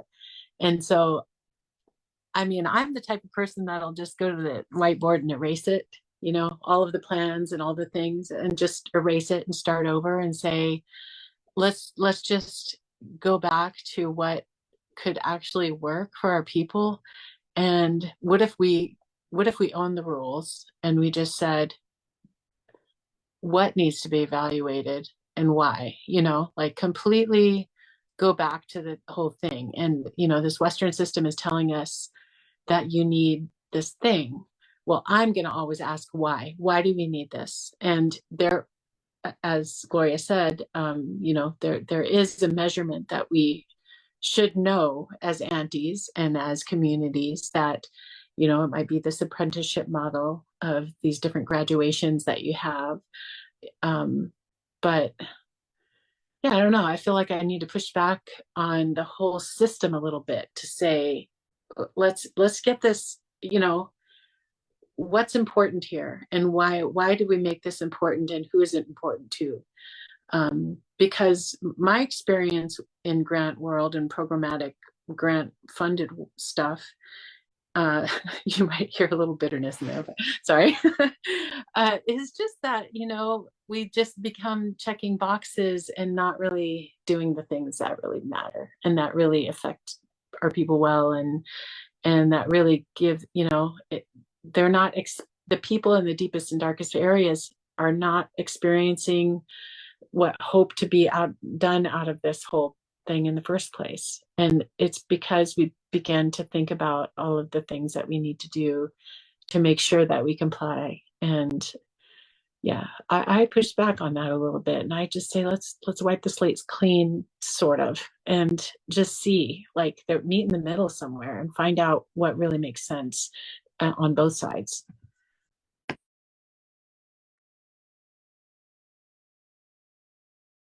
I like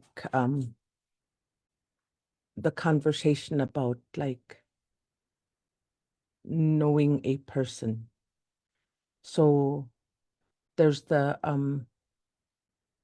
there's two programs that I really like. Takungazvik, which is through UAF. It includes elders. It talks about protective factors. It talks about teaching values. And then there's the Jalrejaq, which is the health and wellness, basically about how they focus on what a person's strengths are. When you were born, who taught you how to love? Who taught you how to share? As a teenager, what roles do you know about what you should be preparing for in order to be a good partner, and so forth, and knowing family? And Dr. Oscar Kawakaluk's UPAC worldview shares how it is important to, going back to spirituality, how that is part of who we are. And when we don't have spirituality, we come out colonized. So therefore, I agree how important it is to look at a person holistically in order to move forward. And that's where the awareness becomes very important. Like when I was a little kid, this is what I learned and this is what I remember. And then as we go, like as a grandmother, now I still go through awareness through my children and grandchildren, because that is how we are. We adapt and we make changes. And how did our ancestors know who was ready? Just like Karina, you said that elder said, you're almost there. You're not just quite there yet. But how did that person know? Which goes back to how our, that awareness piece for me becomes very important, and working on ourselves holistically through our healthy ways as much as we can, and being able to even see the person's heart. One of the elders said, when a person is traumatized, it's like our guts are ripped out of us. And in order for us to heal, we got to keep including love and encouragement in order to build a person up. And our ancestors and elders were amazing. They were able to look at a person and say, don't change, you're on the right path.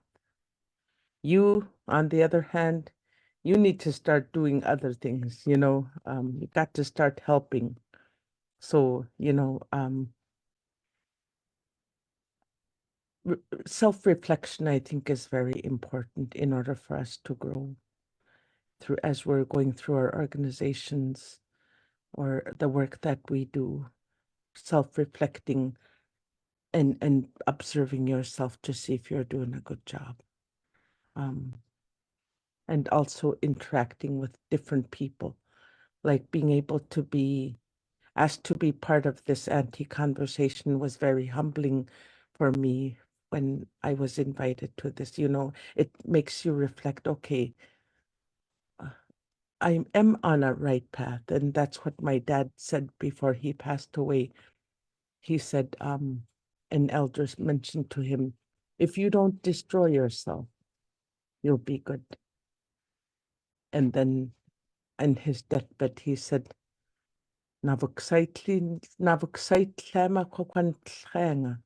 guess I'm here because I didn't destroy myself.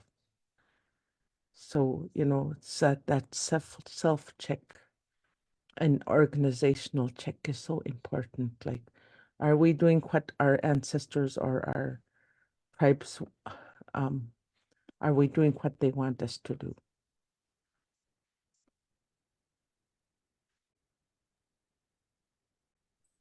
Oh my gosh, ladies, I just want to keep going. You guys just keep adding layers to it, and just my mind is all like, I just want more, and I want to keep going more, but I also want to honor the time you've already given. And I know it's a busy time with family and full houses and maybe working on getting over our colds. We've been going for about 2 hours already. How did that even happen? You guys just have such good stories. You're just a good moderator. You make us want to hang out. It's not as good as being in the room with you, but I'll take it anytime with you possible. Aw, gosh, geez, how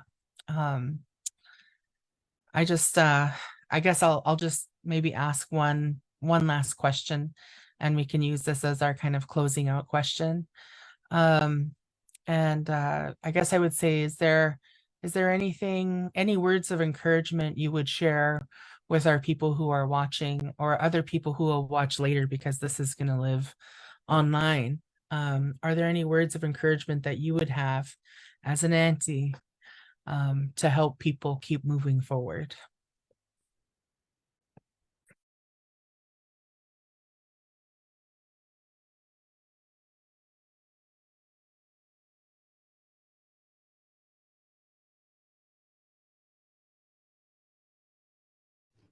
I would say it might be almost, but it's good. It's good. Keep going. Keep moving forward. You know, people are gonna, especially when you're paving new path and things like that, people are gonna have things to say about you. They're gonna, you know, we can't worry about that. We just have to do what's best for our people and keep moving forward. And you know, I used to be a real insecure person, real shy. I didn't want to say anything or do anything or give my opinion or anything like that. And um, I got to a place where I think I got partially angry because things weren't going well for our people. And people were keeping to say, they kept saying, somebody needs to do something. Somebody needs to do something, you know.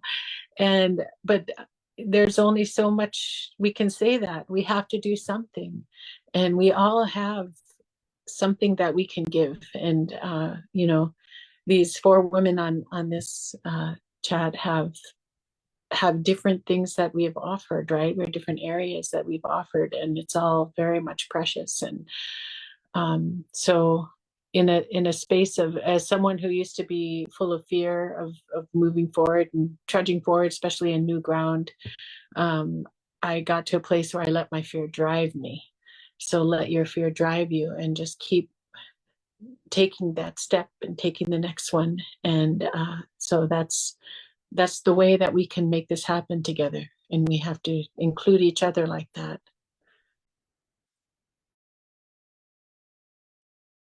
I would say to be kind to yourself, be kind to others, and remember that we all make mistakes and we're human, and to keep trying, and to again remind all of us that we're not the first people that go through hardship, and we're not the last ones either. And our experiences make us build us stronger, so we could help the next person who experiences similar things that we go through. So be kind. That's what I was going to say. If you can't be anything else, be kind. It makes a difference. You don't know when your one word is the thing that lifts somebody up or throws somebody, you know, down. And then somebody I love and respect very much says this often in front of me, and I take solace from it, is that we are not here by mistake. We are here exactly where the Creator intended us to be. Our ancestors thought of us generations ago, and we're just their dreams manifest. And so when I'm having a hard time, I just remind myself, I am not here by mistake. I am here because I was thought of, because I am loved, and because I have purpose. And I might not agree with that purpose, or I might not know what that purpose is, but I'm going to put one foot in front of each other and just be kind. So thank you for having us, Lagunai. Yeah, I'm grateful that you all said yes. And I think I would add into the mix on this question, I would add into the mix, be fierce. Be fiercely loving, be fiercely kind, be fiercely bold, be fiercely yourself. Just kind of summing up what I heard you folks talking about. And, you know, you can never just have a conversation like this hoping that someone out there will hear something they need, because inevitably you needed to hear it too. And I feel like you folks have filled me up at a time of transition in my life and thinking about those next things, how to do them better, how to do them with more love, with more patience, with more understanding. And you know, the saying that one of my sisters, my sister Val, has said this so many times, and it's something that I feel is a real it's a gift. It's a gift. It's a good measure, a good reminder. And she said, don't save the worst of yourself for the people you love the most. And I think about that in the context of, you know, my family, my community, our whole Native community, right? And at that scale of just loving who we are, as imperfect as we are, and knowing that it's because we don't all have to be the expert of everything. You know, you guys made that point really clear as we were talking, like there's different people who have different roles. And I think that it's because we have that wholeness collectively that we don't have to be that wholeness for, you know, for everyone else. We don't have to just be perfect for everyone. We're made perfect by each other in this world that we're in. And something that you said, Benekak, I just wanted to resonate with, when you talked about just knowing a person. And I thought about these as just kind of, what beautiful questions, Gloria, when you talked about, you know, we just need new questions. And I think, Karina, you were saying that the same thing, like wipe the slate clean. And those questions were, who taught you how to love? What roles are you preparing for? And then the question that I wrote after that was, who taught you how to be generous? And that's what you folks have shared for the last couple hours here, is just a generosity of spirit and love for our people. And I just want to say, Atle Gunesh Chish Jahawa so much. Koyanak Pak, Koyana Chaknak, so much for taking time to share. This is posted to our First Alaskans Institute Facebook page. And there's been around 30, 40 people watching at any given time, and people leaving comments. So if you want to go back and check them out later on when you have a breath, I think you'll really enjoy. They were right along with us in the conversation, and I recognize a lot of the beautiful, powerful aunties who were watching and adding comments, and the other brothers and sisters and uncles that were also there holding us all up while we're having this conversation. So just want to send you folks into the new year. Oh, I don't know about you guys, but I'm so ready for 2024. It took everything in my power to make it to Christmas. So with that, I'll say Happy New Year, and Ganesh Chish Hawa so much for taking time with us and sharing your good thinking today, ladies. Really appreciate it. Love you, folks. Yeah, Birchie. Have a blessed year. Have a very blessed year.